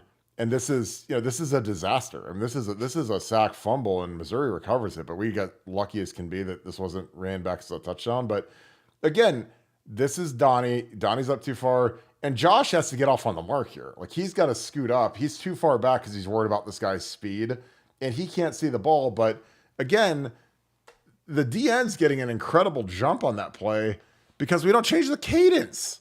And again, that's like day one stuff, guys. Like, at least give these offensive linemen a chance. Like, Christ.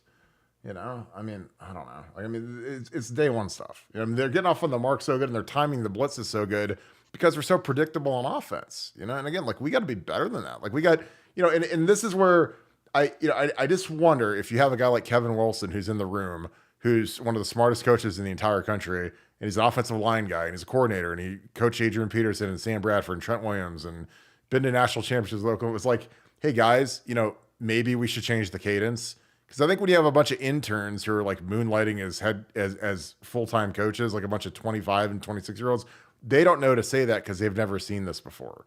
Or they don't have the balls to say, hey, Ryan, change the cadence. Because I mean, if I was a GA and I saw this going on, I don't care. Urban could fire me at halftime. But I say, guys, if we don't change the cadence, they're going to kill us the entire game. Because they're timing every blitz. They're getting off on the mark. We have to change it. We have to do some look back. We have to mix it up a little bit, or else you might as well just go hand them the football and let's just go do the trophy ceremony like right now, and we can get home a little bit earlier tonight. But I don't know. Think about that one play where Missouri did that to us. Missouri hard counted. JT and Jack both jumped. Offside. That was like a 50-yard completion. 50-yard, yeah. They dropped it free, and he would have never thrown that if he didn't know it was a free play. He had the free play. He throws it. They get off the goal line. And that ended up being a touchdown. And it's like, I mean, it's predictability means a lot. Predictability is not only in play calling, but it's stuff like you said, like varying your cadence, varying your formations, running your constraint. I mean, we're just so predictable, and we put our offensive line in the most difficult spots possible when we do that. And last night was a grade A example of that. Yeah, I mean, like, you don't ask why our running game sucks, why our yards per carry is so low now.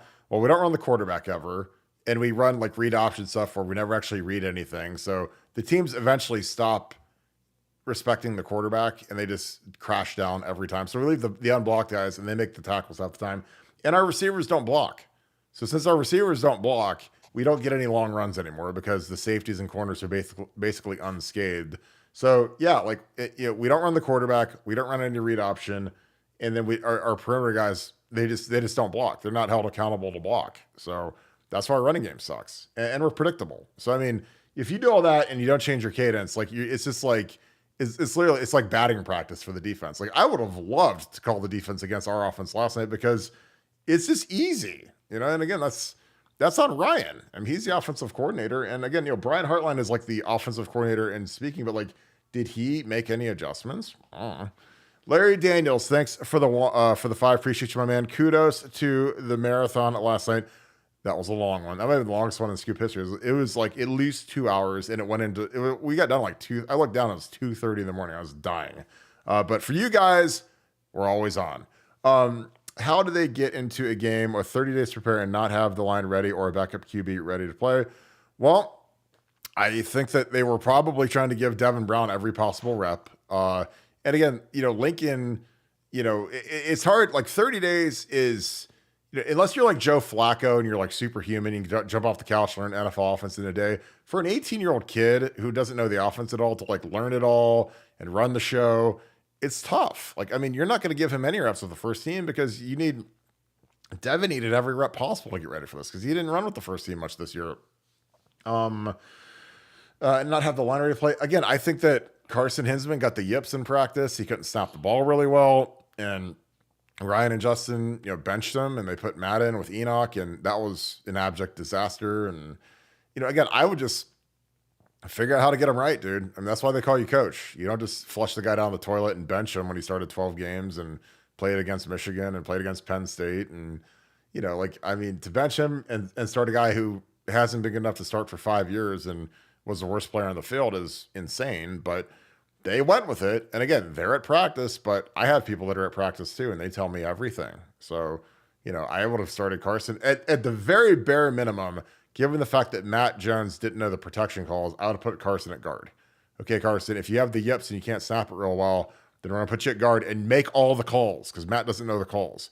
You could do that. If a guy's tripping and he doesn't know the calls, like have the guard make the calls. Screw it. But instead, we had Matt out there and didn't really have a lot of help, and we were misidentifying stuff. And again, when you don't change the cadence, and Missouri's give their coordinator credit and give their players credit because they picked up on the fact that, hey, these guys are only going on one snap count. They're going on a single head bob. And as soon as Matt puts his head under between his legs to look for Lincoln to lift his foot and snap the ball, like time the blitz. Because as soon as he looks down, then you can swing the blitz in and he'll never see it and they'll never adjust to anything. And again, that's coaching malpractice. Like that is so bad. It's literally day one stuff. But again, that's why we lost. Because, I mean, it was just, we made it easy on the defense over and over again. And when you play like a real team, like we're not playing Youngstown State or, Northwestern, like when you play a real team like Missouri, you can't do that. Because Missouri, they're not even good. Like you can't convince me that that's like some great, unbelievable team. But when you call an offense like that, then you don't really have to be good. McLaren 123 1000. Thank you for the 20. Appreciate you, brother. It's obvious that OSU benefited from a huge lift in elite recruiting and program culture with Urban. Yes, Urban, for my money, and you guys are going to kill me with Woody and everything. He's the greatest coach in Ohio State history because again, the excellence that he brought, the change in culture, the raising of standards. Again, like with Urban, when he walked in the door, like Gene Smith couldn't say no to him. Urban's like, I want this. I want more money for food. I want more money for a building. I want our coaches all need way more money, raises. I mean, our coaches all went up. Their salaries doubled the same at all the same positions the second Urban walked into the door. Mickey Marotti makes like $1 million a year. Like Urban changed everything at Ohio State, and he beat Michigan every year. And he wasn't as tenured as Woody, and Woody won the 5 rings there, and Urban only has 3. But Woody was there back when. You had unlimited scholarships and it was a lot easier to coach back then than it was when Urban was running through Nick Saban in Alabama. Day has benefited from the established culture, but it seems the team gets increasingly worse the further removed from Urbs. Well, I mean, here's the thing. Urban is, other than Nick Saban, is probably one of the 2 or 3 best coaches of all time, in my opinion. I think he's dynamic. I mean, he's got the 3rd highest winning percentage behind like Eric Parsegian and Frank Leahy or one of the old timers from the Four Horsemen days. But Urban didn't put up with anything. And I know people say, oh, well, he really regressed at the end and they sucked at the end. They lost to Purdue. They lost to Iowa.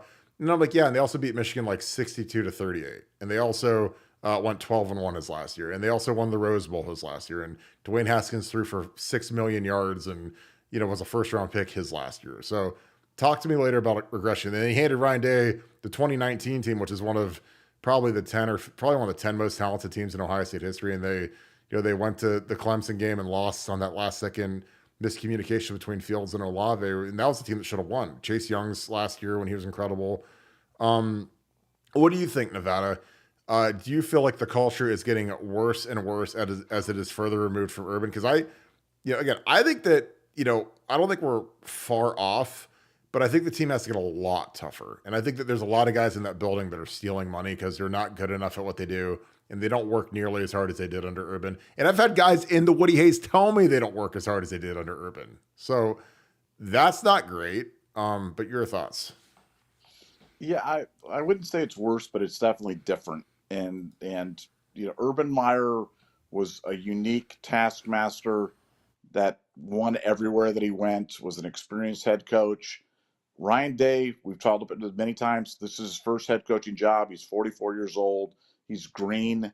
He's inexperienced. We're going through all the growing pains that the other guys worked out at Youngstown State or at Arizona State or at Denison or at, wherever we're experiencing now with Ryan Day here. And so you know, we just have to roll with it. Um, Ryan has his own different ways of doing it. I think the biggest indicator to me that Ryan Day is getting it or not getting it will be with his selections and coaching hires this offseason. Does he bring in guys that are experienced, that can challenge him, that are smarter than him or more experienced than him or better than him, and that experience, and expand his knowledge base? Or does he go in the friends and family program and continue to bring up interns and internal hires and winners of the OSU co-ed softball championship and stuff like that? That's going to be the big indicator to me of how serious Ryan Day is about changing the culture, improving himself. And then the ultimate thing would be if Ryan Day ever decided that he was okay with giving up play calling, because I 1,000,000% believe that should happen. Don't know if he'll ever do it. A lot of people don't believe he will ever do it. I believe he needs to be. He was asked to do it last year. I think he needs to be told to do it this year, and we'll see if that happens. Got breaking. Jesse Mirko just hit the transfer portal, which is bizarre. I mean, he's been our starting punter for 3 years. Jaden McKenzie is the guy that we put in the title, but Jesse Mirko has entered the transfer portal, that makes absolutely no sense why you would leave Ohio State when you've been the starter for 3 years, but he is now in the portal. And coming off his best game that he's ever played. I mean, he probably has to get like stem cells and ice his leg after punting 75 times yesterday, but that is a weird one. I mean, if you want to ask me who are the guy, I mean, a guy that's a starter and a locked-in starter leaving, maybe he hates Parker Fleming. I mean, I know a lot of those guys in that room hate Parker Fleming. I mean, he scored very low when they graded him. Sean Kritka is thanks for the 5, brother. Appreciate you. You're on here every day, so thank you for being a great regular. Is Kenyatta Jackson the player they're losing to the portal? Also, could bringing in Howard cause some guys who backed Brown decide to leave? Kenyatta is kind of a flake. He's a guy that could easily, I think, enter the portal. A lot of these guys are putting out these cryptic tweets today where, what's the move and where should I go and time will tell and tick, tick, tick and all this other stupid stuff. And, I mean, could he enter the portal? Yeah. I mean, it wouldn't surprise me at all if he entered the portal. I don't like to speculate on it, but, there's some guys that just aren't happy. They didn't play enough. They didn't start. They felt like they were better than, the guys in front of them. And frankly, like Kenyatta's a guy that I wish was better. Like he played a little bit last night. I don't know if Caden Curry got in at all. I didn't notice him at all. But Kenyatta would be a loss, but I think that's why they're going after the Warrior kid from the Miami Redskins or the Miami Redhawks. Caden Warrior, who's the Maslin kid, had 9 sacks in the MAC. I think that they're going after him hard because I think that there is a chance Kenyatta could enter the portal. He hasn't as of yet, unless I missed it. And again, things are happening fast and furious. Again, there could be more guys jumping in the portal right now, but yeah, I mean, nothing like, again, a lot of these guys, any guy that's a backup, here's the deal. You have to understand our backups get offered serious money from other schools, to transfer, like serious NIL. I'm talking $300,000, $400,000, $500,000 to transfer guys that haven't played. Not talking starters. I'm talking guys that haven't played. So some of these guys are like, well, I'm going to get paid and I'm going to get, so I can go buy me a new Rolls Royce or a Benz or whatever. And I can also start. So I'm into the portal. So again, it's crazy. It's wild, but this is the modern times that we're living in right now. Shannon Boyle, thank you for the 5. Appreciate you. Kirk, you made Lou Holtz's argument. OSU is a soft team. I can't stand it anymore. This is not OSU football. I don't know if we're soft, but I think that we need to be tougher. I think we need to recruit more tough guys. I think that we've got a lot of guys that like to paint their fingernails and wear purses and stuff, which is great until you play a good team and they run you over. But I think that we're close. Like, I don't think that we're really far off. Again, I flushed yesterday's game down the toilet. I rewatched it today and I'm just like, God, like having an 18-year-old at quarterback that doesn't know the offense, like that's impossible. Like, and I'm just glad it wasn't a playoff game. It was a worthless game. It wasn't the 12-team playoff where we had something for real at stake. We just had a worthless Cotton Bowl trophy at stake. So it sucks to lose, but I think this is going to be critical for him. I think Ryan has to go get some real coaches. Like, he has to go get some real guys. He can't have all a bunch of interns, and it's been a nice facade to have nothing but yes men surround you. But you have to go get some guys that are actually like Kevin Wilson, some guys that are actually real coaches in the offensive room. Because like if you look at that defensive room, there ain't no interns in that room. You got real dudes over there. You got guys that have been coaching for 30, 40 years. They've been around the block. They've been in the NFL, like Tim Walton has. You look at that offensive room, and there just ain't a lot there. Not a lot of seasoning. And those guys could be ultra talented. They might be the greatest coaches in the world one day, but they got to go cut their teeth somewhere and go learn to coach somewhere because all those guys are not holding their weight right now. And it'll be interesting to see what Ryan does with those guys. David Greenshield, thank you for the 5. Kirk, thoughts about the way we used to develop O-line in the Meyer era compared to now? The elf lines, the Deckers, the prices weren't 5 stars.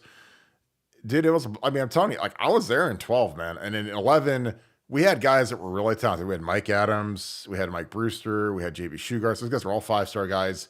And I don't know if they all survived Urban because Urban, that next year, we lose those guys, and those guys all went to the NFL, drafted, undrafted, Brewster made a team. Mike Adams was like a 2nd-round pick. JB went undrafted, but he bounced around the league for a little bit. But we had a bad culture in that room. Like we weren't tough, a lot of fake toughness, a lot of underachievers, a lot of guys that, and frankly, that was a miserable year, and I wish it could have just been deleted from my memory. But, when Urban showed up in 12, man, and he saw how fat our guys were, how lazy they were, how whatever they were, he put the screws in me and Ed Warner now. And if we're getting the screws put to us, guess who's next? The players. So, man, those guys lost a lot of weight, and we were working them 6 days a week, man. They were coming in on Saturdays, getting an hour of cardio in, and the amount of body fat they left and how their body comps changed. It wasn't some mythical accident that, we were working 6 days a week starting like January 3rd, and we had 5 a.m. workouts, and it was nuts, but that's what it took. And again, like I told you guys, if I got to lose 7 losses as a graduate assistant, I'll do whatever it takes to never have to deal with that again. Because I hate losing, and I especially hate losing to Michigan like we did in 11. So whatever it took, I was down to do. And me and Ed went from being at the very bottom of the totem pole to the top of the totem pole because our team, that group had as big of a turnaround as there's ever been in Ohio State history from 11 to 12. And our line got progressively better and nastier, and our combination blocks were really good because we drilled them to death. And our guys were really good, and Urban loved our guys by the end of the year, but at the beginning of the year, he hated them. So I just think that at some point, you got to change the culture in that room, and they got to get back to being grinders and tough, and they can take their little back flaps off and their stupid, when our tackles are wearing hand towels, I know that we're in trouble, because that's a soft move. Especially you better be Trent Williams and be a Hall of Fame first overall guy, first ballot guy to be wearing a hand towel as a tackle. And neither of the guys we got are. So yeah, there's my rant. Drew Dozer, the Prophet, thanks for the deuce. Expect an O-line coach change imminent for 24. No. Nevada, you with me on that? Should there be one? Yes. Will there be one? Probably not. Again, you got to understand. Justin Fry is literally Ryan Day's best friend. So, Ryan Day, it's going to be the last firing. You know what I'm saying? It's going to be when he's saving 2 bullets for the zombie apocalypse. One's for himself, and one's for Justin Fry, his bestest buddy. And he's going to hold him. Remember, the scene in Aliens when the chick Valdez was there, and the guy that was lieutenant that wasn't really cool, but they're there and they're surrounded by the aliens. And he had the grenades, and he flipped the grenade things off, and he held her, and they blew each other up as the aliens came in.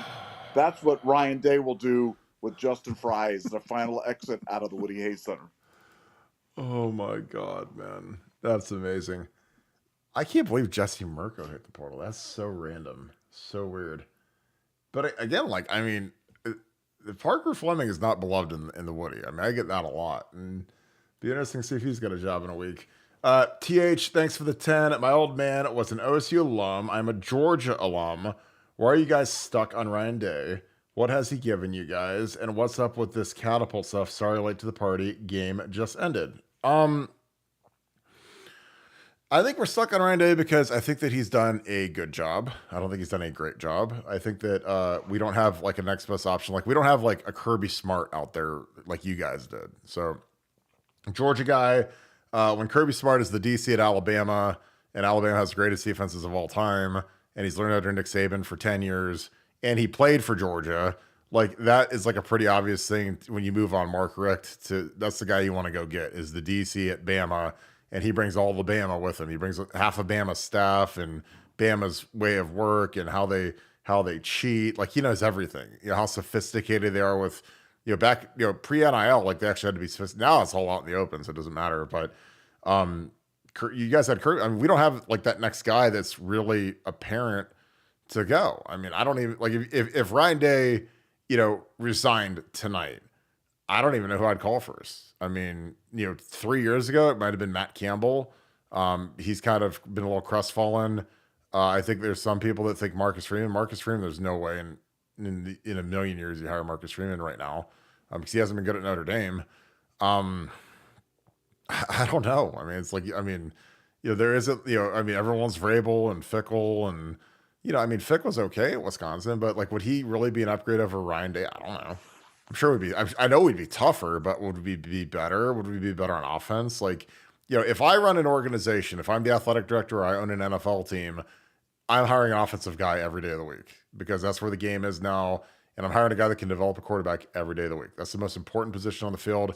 Because guess what? You guys saw it in living color last night. When we didn't have a quarterback, how did we look?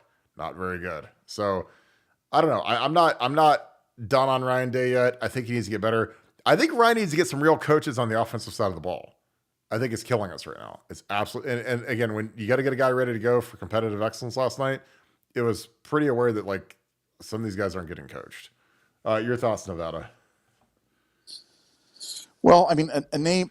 Look, we had that guy. We had our Kirby Smart. His name was Urban Meyer. And that's why we moved. That's why we moved on Jim Tressel. But we ran through that, and now helping technician brought up today, which I thought was he's like Kalen DeBoer, the coach at Washington, who I love that guy. I mean, he would be. He's a monster. I mean, you could get that guy. I think for me, if he was available, if we reached out to him and he was there, I'd move on Ryan Day for him. But short of that, short of Urban Meyer coming back, short of Vrabel saying I'm done with the NFL and I really want to recruit and my dream is to be at Ohio State and I'll agree to stop robbing the liquor stores at the any casino that I'm at. At Belterra?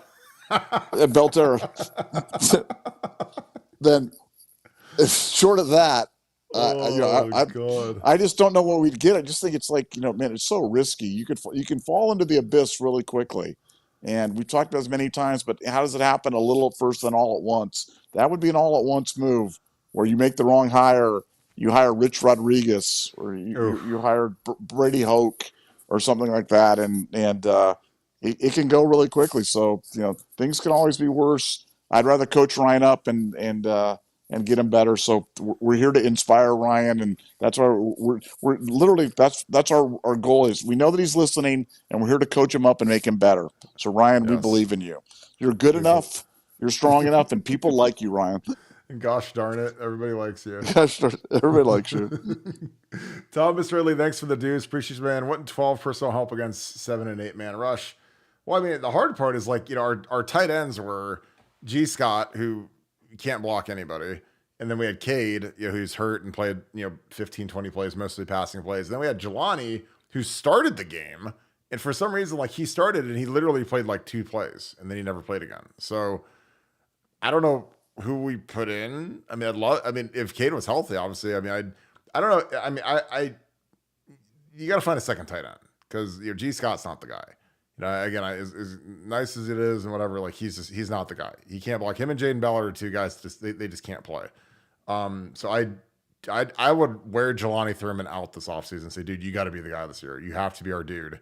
Because again, like our tight ends aren't great at blocking outside of Cade, and Cade was hurt and he was on a pitch count, and most of his pitch counts were running routes on 3rd down. They weren't blocking. He did some blocking in spots, but he was struggling out there just because his knees are wrecked and he had that big old brace on and he had wrist surgery and he's kind of beat the crap by the end of the season. So I think that spreading it out is what you do. But again, the thing that would help us is changing our cadence. Change our cadence and move the pocket a little bit and make it a little. Don't just have like a sitting duck target back there that has the same cadence every time and these guys are getting teed off on, because Missouri had a DN that was all SEC. I told you that number 6 is a real good player, and But I mean, it's funny. Like right on cue, I got a Cade block. I can't. I don't even want to break this down, but like I mean, we ran the ball decent against these guys. We just had a ton of bad plays and sacks, but Cade was laboring out there. I don't even want to break that play down. J Wash Trucking LLC, appreciate you, my man. I still think Sonny is out of position. I totally agree. Keep it in box. He should be one linebacker all day, every day. Also, the program isn't soft, but the offense is for sure. I I feel you on that. I totally agree. I think that our defense is really playing well. Again, when you got guys like Mike Hall, Jack Sawyer, JT2 and Maloau, like you got some tough dudes in there. And, I think that Sonny is a guy that they're playing him at safety, and he's clearly not a safety. You need a guy who's a little quicker, a little more agile. And Sonny's a freak of nature athlete. But if you put him down in the box, then he's like an ultra freak of nature. You put him back at safety, he's just kind of an average athlete, and it gets exposed at time when you get quick guys in space versus him, and it doesn't work great. And I love Sonny. I think Sonny's got as much upside as anybody on the entire team, but he's not a safety. And losing Lathan Ransom proved to be devastating to this team, especially against Michigan. When there were times where I think he could have got Blake Corum on the ground and Sonny missed him. Your thoughts on where we should play Sonny in Nevada? Well, one, Sonny's got to, you got to get him out of space because he just looks lost out there. Him and CJ Hicks were kind of running around, and it was kind of hard to watch on that. But I just want to talk about the defense. Just as a look, you have a problem on the defense. So what do? You go out and you bring Jim Knowles in, the grizzled veteran, to come in and run the defense, do the stuff. And I know he took a lot of garbage the first year, and I felt like the only voice that was defending him was Nevada Buck. But and now everybody's kind of now we see it. Oh, now he's better. Jim Knowles is a really good defensive coordinator, and as a result, last night we had guys playing hard. We're tough. Nobody's talking about toughness on the defensive side of the ball. We're talking about toughness on the offensive side of the ball. So it's not the team lacks toughness. The offense lacks toughness. The special teams lack discipline, but the defense plays tough. Man, there's lots of tough guys on that defense. So to me, this is a Ryan Day problem. And I'm talking about a Ryan Day relative to the offense. If you're going to be the offensive coordinator and you're like, I want to be the head coach and the offensive coordinator, then you got to figure this out. If not, I think the answer is really simple. Bring in a real offensive coordinator. Yeah, don't be afraid exactly. to bring in somebody who can challenge you, that is as good as you or better than you at calling plays, and bring in a real offensive coordinator. It doesn't mean you've given up play calling forever. It just means that you can be the CEO and that the offense can get the kind of attention that it needs, and that special teams needs a disciplinarian in there so that they play with more discipline and with more structure, because I've never seen a unit that runs around and gets delay of game penalties and holdings and blown fakes and missed field. I mean, it's a nightmare. And that's just because you've got the wrong coach. They don't respect the coach. We know it. Ryan, you have to know it. If we know it, then you have to know it. If you don't know it, it is coaching malpractice. So I think that, like I said, when we talk about toughness for this team, and man, it's not on defense. Those guys were flying around last night, and they were giving it to Missouri. Ask Missouri how tough our defense was. I mean, they were smacking those guys around last night, and it was beautiful. I totally agree. And I'm not going to do it. I got to do it. I got to do it. Again, we're running read option here. This is our read key right here. You got Lincoln, Trey, shot out of a cannon. But again, G. Scott is arc blocking here for this guy right here. That's his guy. And watch this. Watch right here. Just watch this. Touch somebody. What are we doing? Touch somebody. There's Trey. Crib. Gone. Look who makes the tackle. What are we doing? No, that was the play I was talking about. That was the third play I'm talking about. He almost high stepped right through this. That's 240 yards and 3 touchdowns right there. Again, and I've coached arc blocking. I've done that. We ran this play with Urban. This is just 12. This is just book. This is our base. This is 12 book. Or this is whatever. Touch somebody right there. Go get him. Help your guy out, man. He's trying to go win the game. I mean, it's like, it's so hard not to swear, but like touch somebody. Come on. We're all right. Get your nails dirty a little bit, But again, like, that's not me being a hater. I'm just like, what are we doing? I don't know. It's just crazy. Todd Fish, thanks for the 5. Showed my wife Will Howard highlights. She's in love with his game.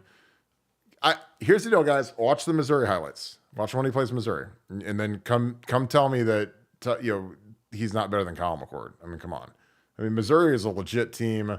They're as good as anybody we've played this year, outside of maybe Michigan. And honestly, I think they'd give Michigan a decent game. I think Michigan would still beat them, but I don't think Michigan was that much better.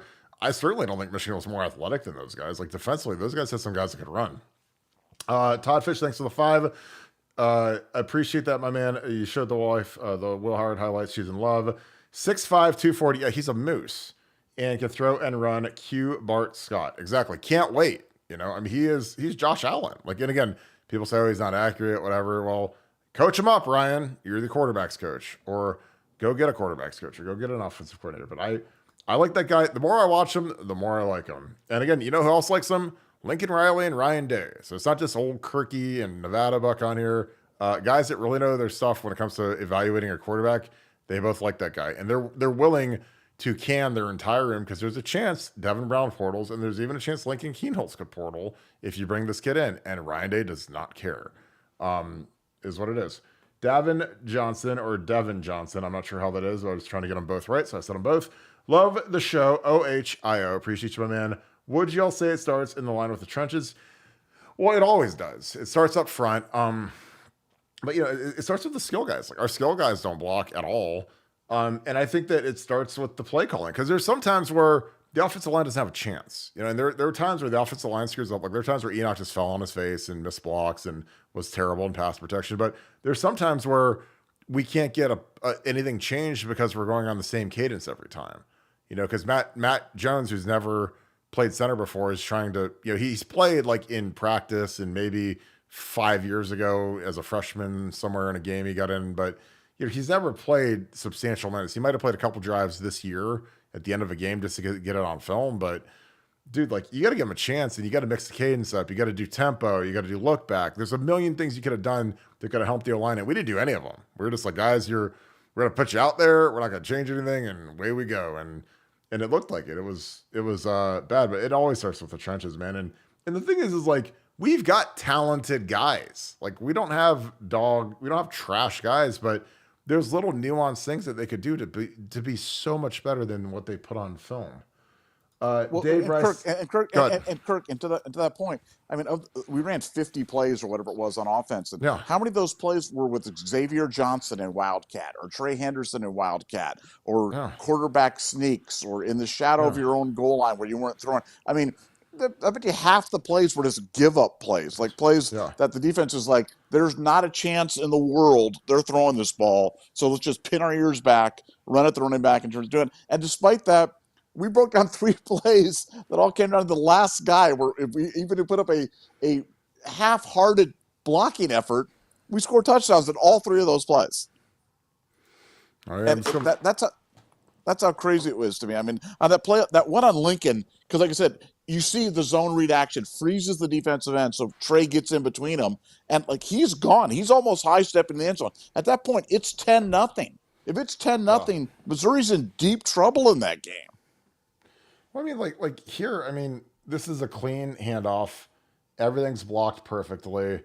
And if I know what G's doing, he's trying to arc release and in case there's a pull here, but like, go get him, man.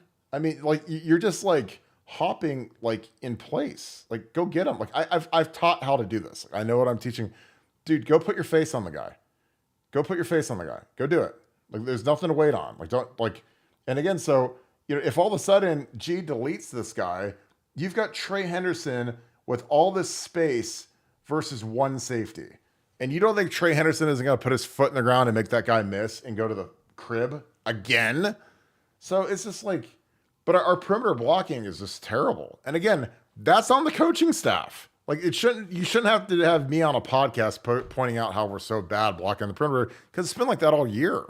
But they allow that. And again, like, he's whatever. But I mean, I'm just like, dude, like that's 3 touchdowns, and it's because our guys aren't blocking on the edge. So it is what it is. But I mean, it's game inches, guys. You got to go get after it. Again, if Emeka doesn't want to do it and G doesn't, go have Jelani do it, or go have one of the other young tight ends do it. Say, hey, you're going to go arc release and you're going to go kill this cornerback. Because again, you're a tight end versus a cornerback. That should be a murder scene when you show up. Brandon Ennis, you're going to go crack this safety, or you're going to go take out this corner. Okay, coach, I'm just trying to play. I'm trying to get a letter. Like I'm trying to see the field. Like get one of them young guys in there. Hey, you want to catch the rock? Go kill that guy. Okay, done. Easy. I mean, because some of those guys, they'd rather go do that than just stand there and eat sunflower seeds the whole game. Dave Rice, 6 of the 5. Appreciate you, my man. I've been saying for years to cut sports. I totally agree. I also know Day was before he ever coached a game here. A wuss. Gene and Day can't be gone soon enough. Yeah, we have 36 sports and they all lose money except for football and men's basketball. So, it drains. Like Texas has like maybe 16 or 18. So, when you look at the budget, how much money they bring in versus how much money we bring in, we just have to disperse ours out way more. And that's why we run at a deficit, because we have to feed all these mouths that don't make any money. Now, do I love women's sports? Sure. But do we need 36 sports like we're Stanford? No. Because again, football has gotten exorbitantly more expensive in the last 12 to 15 years. And with NIL, the price tag is even higher. Retaining a roster being $12 to $15 million a year to keep guys, because all these guys that we want to come back, Jack Sawyer, JT Tumalal, Tyleek, these other guys, they all want a package. They all want some money, to come back. And would you rather pay, Jack Sawyer $500,000 to come back, or give it to, our spelunking team to go to Sheboygan for the winter meet or whatever? Like, I don't know. I mean, I'd rather have Jack Sawyer back because that's what pays the bills. Your thoughts on that, Nevada? Well, I mean, look, to be fair, NIL stuff doesn't come from the university. So we're talking about different pockets of money here. The university raises money and supports their programs, does stuff.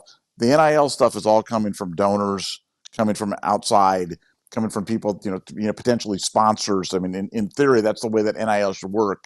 But the spelunking trip to Sheboygan shouldn't come out of the OSU football budget. And frankly, I can't think of much that's going on that I'm like, wow, we haven't had enough money to put on Ohio. And we're playing freaking Parker Fleming $600,000 a year right now. So spare me the we don't have enough money stuff right now. I've got a suggestion on where we can save some money there, guys. But look, it's great that Urban came in and started paying everybody stuff. The bottom line, though, is everybody our staff is just fat, dumb, and happy right now. Everybody knows it's like that Oprah Winfrey show where she's like, you get a car and you get a car and you get a car and you get a car. This is what it's like. It's like Urban. I mean, Ryan Day is basically Oprah. He's like running out there and just like, and you get $1 million and you get $1 million. Everybody's there just like, woo, thank you, Ryan. Thank you. You're the best. Well, love conquers all. Oh, woohoo. And that's what it is. I'm serious. Bonuses conquer all. That's gonna be the new. Bonuses slogan. conquers all. Exactly. Tough bonus. Oh, this is great, Todd. Stop talking about toughness and just be tough. I agree. I mean, I'm just telling you, like, if you have to say it out loud, it's not true. So again, that was like the only the cringy thing about like Ryan being so triggered by Lou Holtz. And Lou Holtz is like 97 years old, whatever. But like when he went off on Lou, I'm like, dude, like when you have to go out and say we got a tough football team and we're tough and it's always been about toughness and I'm like, dude, like if you have to like let your like pads talk, like let your film talk. You don't. Nick Saban does have to run around and say that we're a tough football team because they are tough. Like you turn on that film and you're like, oh yeah, go watch something against Georgia.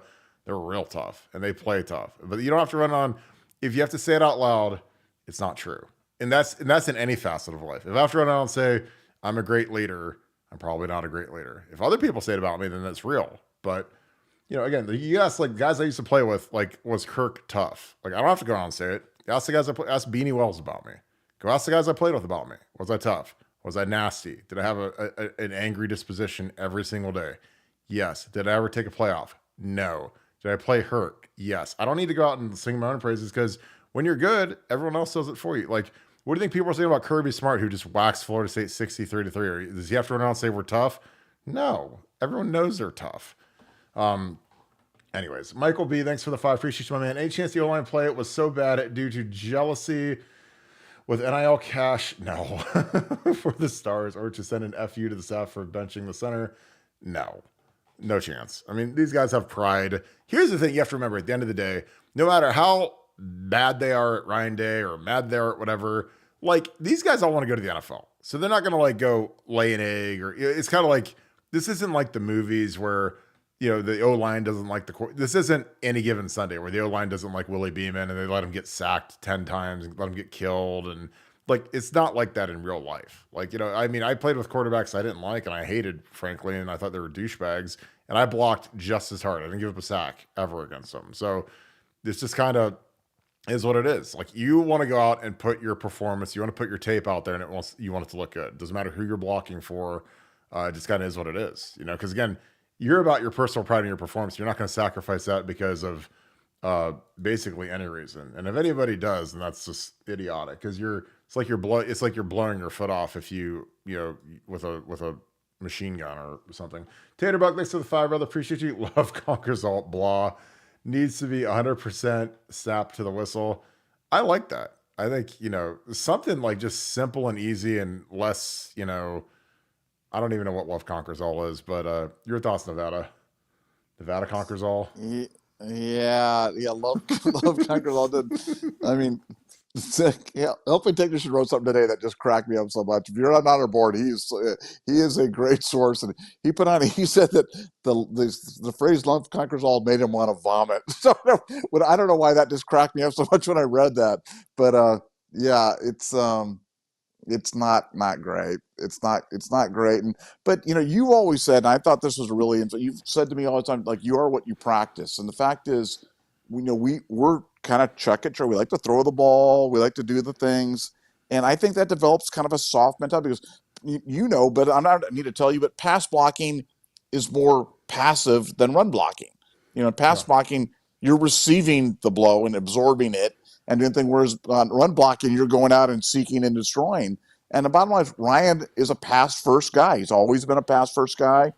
And so I don't think it's a mystery why that side of the ball is soft, or perceived as soft, or has an issue with toughness or whatever it is. And again, it's I generally hate like little cliches like that, but when you see it time and time again on like the little things, like those wide receivers blocking, like those guys finishing off right there, that's the difference in winning and losing, is those plays. It's making those plays that are the little plays that 99 times out of 100, they don't really matter because that guy doesn't get over to make the play. But that one time that he would have gotten over there, you eliminated him and it turned into a touchdown. That's the stuff we're talking about. And that's the stuff that we're missing. And I think that's why a lot of the things suffer on that side of the ball. It's that little attention to detail, that little toughness right there that can make the difference between winning and losing. Yeah, I mean, I think that overall, like, we're in good shape, but we suck at the little things, like changing a snap count, like not hanging the offensive line, like blocking on the perimeter. Like, because when you block on the perimeter as a wide receiver, as like when you're like I mean, Santonio used to get after guys. I mean, Brian Hartline used to get after guys like big time. Gonzo would get after guys. And again, I'm not saying you got to be Orlando Pace, but just like go touch somebody. Like, it proves that you're not it proves that you're not a selfish player. And we got a lot of guys who are selfish. And again, I'll call a spade, and I don't care because I'm easy to find. Then come find me. But I'm just telling you, like, that's why our running game sucks. People are like, oh, look at our yards per carry. Like, don't just sit around and blame the O-line. That's the lazy, stupid, uninformed thing to do, is just blame the O-line all day. And again, the O-line's going to be better. So they're not off the hook. But the reason why we don't get these explosives is because we don't block on the perimeter. You got to take out the safeties in the corners if you want to get explosives. Because guess what? When Trey Henderson, who runs a 4-3, gets in the open field, who are the only 4 guys on the entire field that can catch him? The 2 corners and the 2 safeties, and maybe if there's a nickel out, so maybe 4 or 5 guys out there that can actually run him down. Because the D-line ain't running him down, and them linebackers aren't going to run down Trey Henderson unless they're, Isaiah Simmons freak of nature linebackers. But, if you don't touch those guys and they get a free run at Trey, then they could probably get him down on the ground for a 10-yard run instead of a 70-yard run. And again, It's the difference between winning and losing. And again, I pointed it out. Again, it's not hyperbole. It's not schematics. Like I showed it to you guys on film. Like that's why I love my telestrator, because I can show it to you guys. Devin Johnson, thanks for the deuce. OHIO, appreciate you. We getting a little hard for sure. Yep, done deal. He committed like 5-6 days ago. Ryan Day met with him in Dallas like weeks ago. Again, you guys can look at our receipts. I mean, go look at we did YouTube podcast on Will Hard like 2.5 weeks ago. And that wasn't like we didn't like spin a wheel and it said, oh, let's do something on Will Howard today. It's like, no, because we've got great intel on what's going on in the transfer portal, who's coming, who's going, how much they're paying, what the rates are. He went to SC for a minute. He was kind of hot and heavy there. Lincoln Riley screwed that up, was what I was told. But he always kind of wanted to go to Ohio State. So when that happened, it was kind of like a cosmic thing. And then, he's been committed to Ohio State since before SC's bowl game. So it wasn't like SC's guy threw for 6 touchdowns, the Moss guy, and then he flipped the script. Like he's been committed to Ohio State for 5-6 days. I mean, again, I was told he's at the team hotel. So, I think he's getting pretty comfortable with the staff and what's going on. And, so I'm sure that the team knows if they're all following each other on Instagram and blowing each other kisses and whatever. Quentin Tucky, thanks for the 5. Appreciate you. Get a player union going. This dancer of employer, not employer is a joke. High school recruiters has too many people influencing children. That's interesting. I mean, again, that's something that is way down the rabbit hole. I don't think I'm going to be able to get there tonight just because for the sake of time. But I don't know if they want to do the employee thing yet, just because then you're going to have to do workers' comp. There's a lot of layers that come in when you start doing that kind of stuff. You can fire employees, at will. I don't think we're there yet.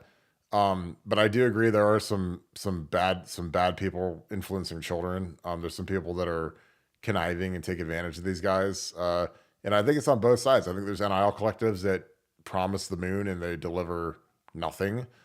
So it's an ugly game.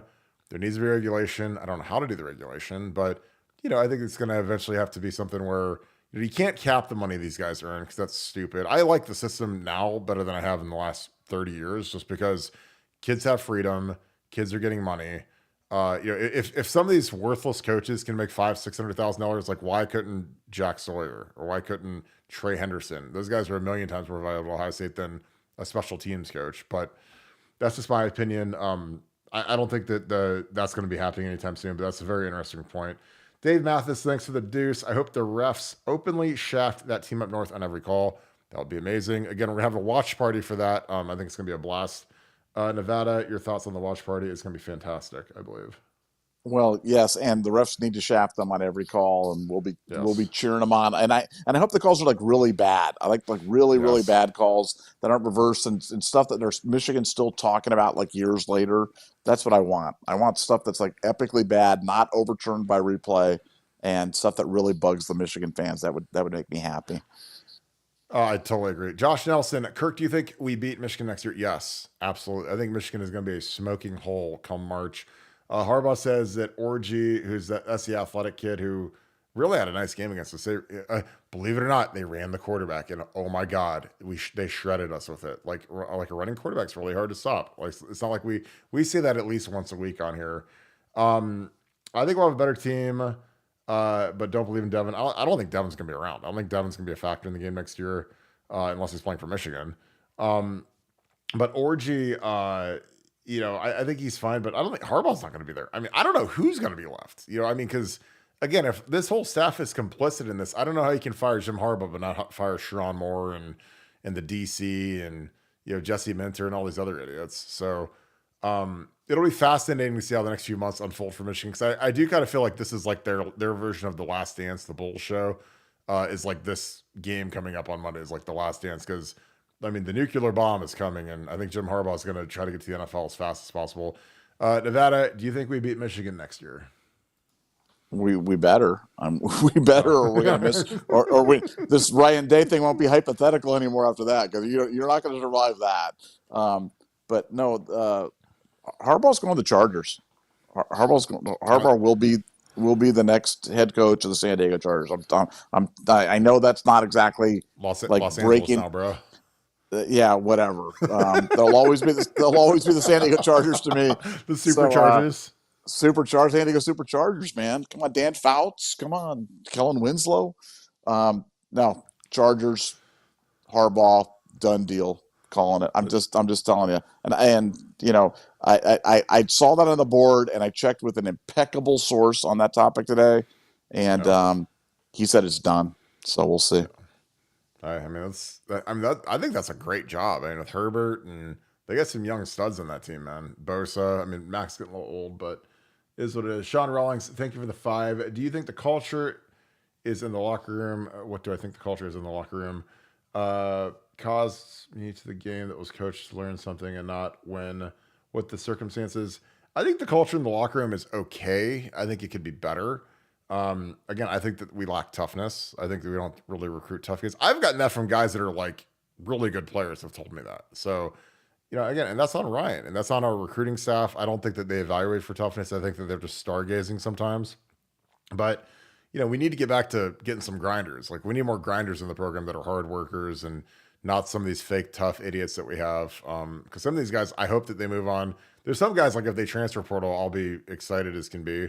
But I don't know who yet. Who's going to hit it? Larry Daniels, thanks for the 5. Appreciate you again, my man. Who is to blame for poor receiver blocking, coach or player? Well, I mean, it's Brian Hartline, and then it's Ryan Day, and then it's Justin Fry, and I mean, it's all of them. I mean, that the last one was G. Scott. That's Keenan Bailey, tight ends coach, and I mean, I've coached arc blocking, and if in doubt, go put your face on somebody. Like go, But again, they let that happen because again, that's how that's how Justin Jefferson blocks and Devontae Adams and all the guys that are making $50 million a year in the NFL. Like that's how they block. Like they don't touch anybody. You saw the Steelers guys, George Pickens, Deontay Johnson. There's like this epidemic where these guys don't go hard anymore, and it's crept into our team because these guys. And again, Marvin's going to make $100 million in his career. I'm sure he'll be fantastic in the league. I'm sure Emeka can do a lot, but if those guys don't want to block, put Ennis in. Put one of them young guys in and say, hey, go put your face on somebody. Go dog somebody. Because again, like linemen block every play. Like that's our job. So go tack some guys in. Don't be selfish. Because when you don't block, you're being a very selfish player. Because it ends up costing the team. Again, that was 260 yards that we lost in open field running for runs that were totally schemed up. And you're counting on that guy getting that perimeter block done. And if he gets it done, you got Trey Henderson one-on-one with a safety with 40 yards of field where he could go either way and just run right past him. So, again, guys, like, when I say we're close, like I'm not lying. And I show you video proof of it. And I show you exactly how close we are. And it comes down to, Emeka, go touch somebody. G. Scott, go touch somebody. Like, go block. Like, go get in the way of somebody. Or find somebody that will. Put Bennett Christian or put one of the Rogers brothers in or put Kojo Antwi or one of these guys in. Like, again, that kills us. And again, people, they all complain. The O-line sucks. The running game sucks. Everything sucks. But we don't break long plays like we used to because we don't make our guys work and block on the edge. Your thoughts about it? Well, long plays is how you build your rushing year. People talk about rushing plays, and rushing plays generally go 2, 3, 2, 1, 3, 3, 67, 2, 3, 2, 2, 1, 71. That's how you build, big rushing stats. And we just showed you 230 yards of rushing. I mean, Trey Henderson could have had a monster game yesterday, despite no quarterback play, bad offensive line, complete predictability. And he had 3 plays where the last guy gets him because a wide receiver or a tight end was a reluctant or inefficient blocker. Yeah. And again, that's not hyperbole. That's not story time with Kirk in Nevada. No, we showed it to you. We showed it to you. Yeah, we showed you the video. So it's like, you can talk about how far we were away and how we were never going to score and this and that. Dude, that's 21 points right there. Yeah. That's 21 points with zero offense. Again, it speaks to the excellence of Trey is just so under. I mean, I can't wait for him to go to the NFL when he does get to a team that's going to use his skills, because he is just going to put up monster numbers for somebody, and we're going to go, wow, man, that guy was really good when he. Yeah, we probably didn't utilize him properly, but he's a freak of nature, and last night could have been very different. but it wasn't. So we're on to 2024. No looking back. Stop. 2023 is officially closed. We're now on to the Will Howard era of Ohio State football starting tomorrow. Yeah, and again, like two of the runs that come to my mind are, we played that Fiesta Bowl against Notre Dame, and San Antonio Holmes cracked their linebacker and killed him, and he swore at him. And he said a bunch of nasty stuff to him, and it was amazing.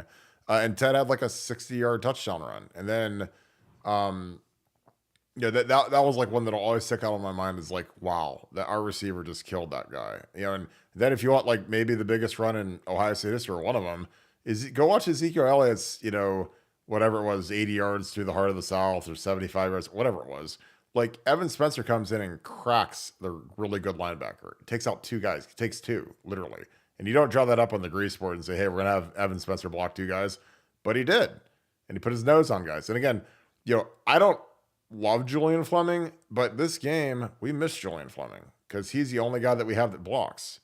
These other guys, they don't want to get their nails dirty. And again, that's either taught or it's allowed. And again, I'm not trying to come off the top rope, but if we want a rushing attack to be better and to get more explosives, you have to block the edge, man. And it kills me to see that because, man, we could have won. And it wasn't like we needed some miraculous thing. We need to see some guys actually show some effort out on the edge blocking.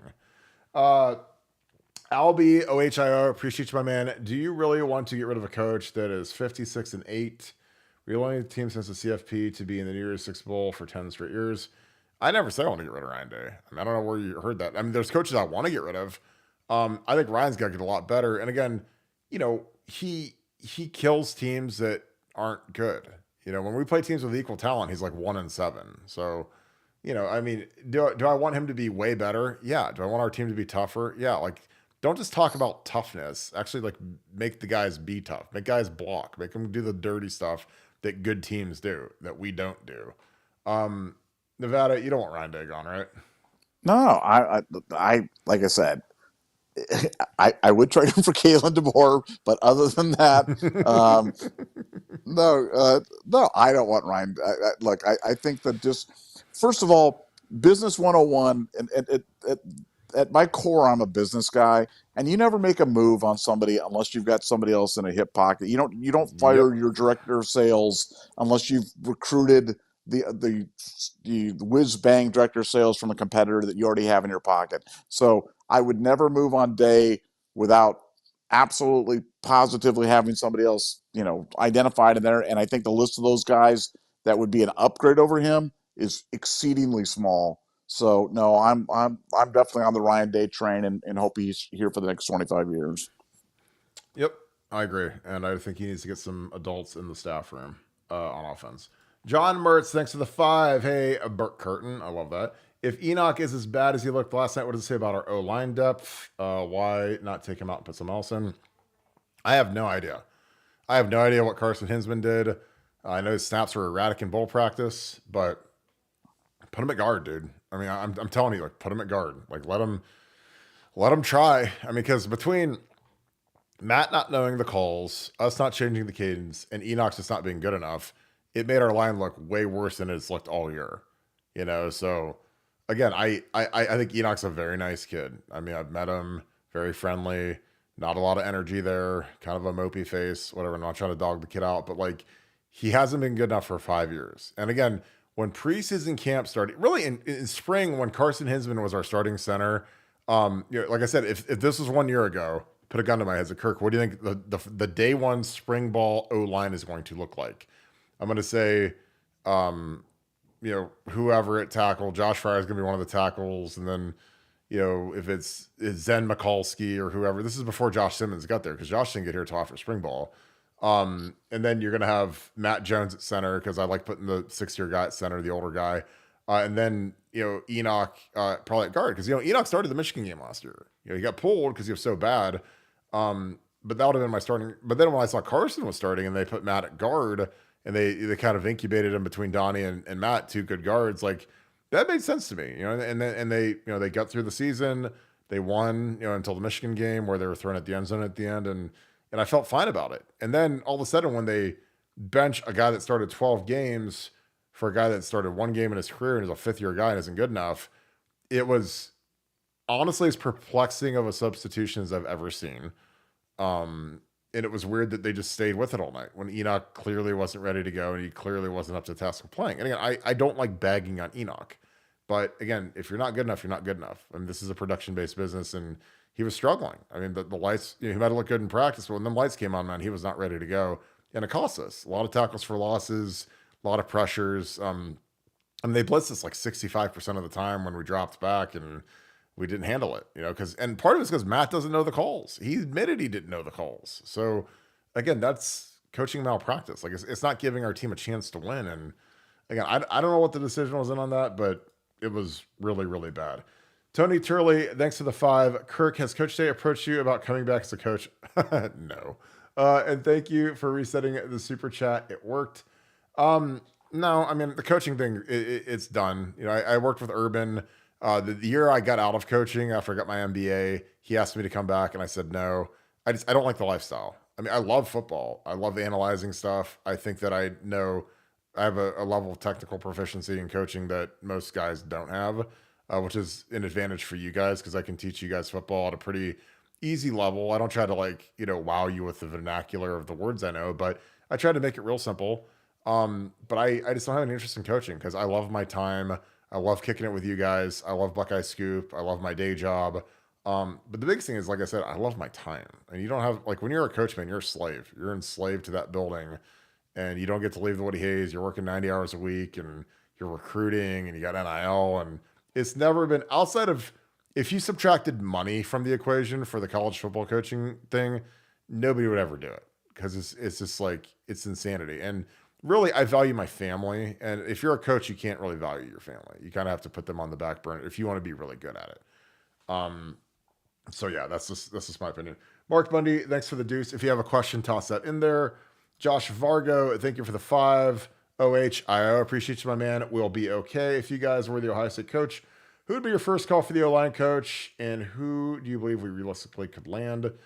Nevada, do you want to take that? Because I've been talking for a minute, or do you want me to poke around and put some names out there? I would go after Wofford from Alabama. That's the guy that he's an Ohio guy, man. That's like a no-brainer to me. That's a no-brainer. I would throw the bank at him and try to get him to come to Ohio State. I think that's a perfect hire.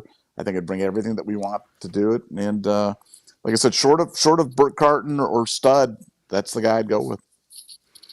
Well, I mean, the biggest thing, with me is I know I could out-recruit any of those guys. I would be a monster recruiter because, I know that place like the back of my hand, and it was fun. I loved recruiting. I mean, I'd had Orlando Brown Jr. in the bag. He's playing for the Bengals now.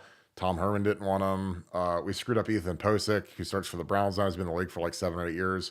I mean, I'd had a bunch of really good players in that room, but it is what it is. Michael KD8GIJ. That's an interesting name. Thank you for the 5. Bringing Evan Spencer to teach us here. I'm here's the thing. Brian Hartline was a great blocker when he played there. I mean, he was a tough kid. I mean, Brian came in 3-star kid, had to camp for a week straight to get an offer. Kind of a late dude, took forever. But I just, Brian knows how to block. He's just going to make these guys block. So it's a little bit different. It's not like he doesn't know how to do it. I mean, Brown was a really tough player. I mean, especially as a young kid when he was really trying to make his name and he was, kind of the 3rd, 4th, 5th receiver. In 06, he redshirted in 05. 06, we had Gonzo and Teddy. Then we had Roy Hall. Then we had Robo, who was probably our true number 3. Roy Hall's player number 4. So, Brian was that 5. And so when you're a 5 man, you're on special teams, you're splitting the wedge, you're blocking slot guys. I mean, you're doing anything you can to get on the field when you're a number 5 receiver. It's like in the NFL, if you're the number 5 receiver on your team, you're on kickoff and you're on punt and you're on all the gritty stuff that, Justin Jefferson ain't doing that. Marvin Harrison ain't covering punts and Emeka's not covering punts. So, but I think there's a lot that goes into it. Brian knows how to block. It's just, you got to get the guys to do it. The thing you got to do is you got to raise the standard. We got to get back to being a physical team. And again, start blocking on the perimeter is a physical thing. It's a dirty thing. Guys don't want to do it. These guys are all prima donnas. They don't want to get their nails dirty. They don't want to get their Louis Vuitton purses dirty. But that's what needs to happen for us to get back to being explosive on offense on the ground. And I believe that with every fiber of my being. You run the quarterback, block the perimeter, and magically our O-line looks a million times better because those 10-yard or 15-yard Trey Henderson, explosives turn into 75 yards, and it raises the average of every single carry that you have for the day. Well, Nevada, I think we can wrap this. It's been another 2-hour show, so we appreciate you guys. Final thoughts, Nevada. Sweet home Alabama, where the skies are so blue. Sweet home Alabama, Lord, I'm coming home to you. I like that. I literally really good. I literally just wrote that down. I don't even know where that came from. You don't even know where that came from? You've never heard that line before? No, I literally just wrote that down. I don't even know. That's amazing. Are you at a caffeine deficit because you didn't have your coffee bean like, your 1,200 calorie, 64 ounce blended vanilla bean smoothie this morning? Dude, you wouldn't be laughing about that if you saw how much money I lost. So now I was thinking about that. Oh God, man. Yeah, Mr. Laffy Lafferson. You wouldn't be laughing so much. You see my betting tickets. Hey, there's a reason why we did 5 hours of podcast. we gotta refill the coffers, man. Oh God. Let's keep going. Let's go. We can do this. Let's go. Let's just go straight through the Alabama game right now, baby. Let's go. Oh my God. Well, on that note, as we were getting delirious, we appreciate you guys so much for kicking it with us again. The Alabama watch party on Monday is going to be crazy. But thank you guys that have been on here all night. Again, this has been a blast. We're going to be good, guys. We'll get Will Howard. Our offense is going to be killer. Defense is going to be nasty. We're going to be really good next year. So appreciate you guys. If you enjoy this, please leave us a like on your way out the door. Click subscribe. Also click that little alert bell. Those are all huge for growing this channel. Shout out where you guys are watching from. I saw my Southern Ohio folks are in the building. Chillicothe in the building. Canton, Cleveland, Akron, Massillon, Columbus in the building. So we appreciate you guys so much. I hope you guys have a great rest of your night. Again, you guys think what you want for Christmas? Join BuckeyeScoop.com. It is the gift that keeps on giving. It is like the Jelly of the Month Club in National Lampoon's Christmas Vacation. It is a fantastic gift, and people love it. And our board is absolutely on fire right now, talking about Will Howard, talking about transfers, talking about all the craziness going on in college football. Ryan Day, staff changes. It's all going to get broke on BuckeyeScoop.com. That being said, as always, thank you so much, Buckeye Nation, and thank you, Scoop family. I'll talk to you guys tomorrow. I hope you guys have a great rest of your night. Go Bucks.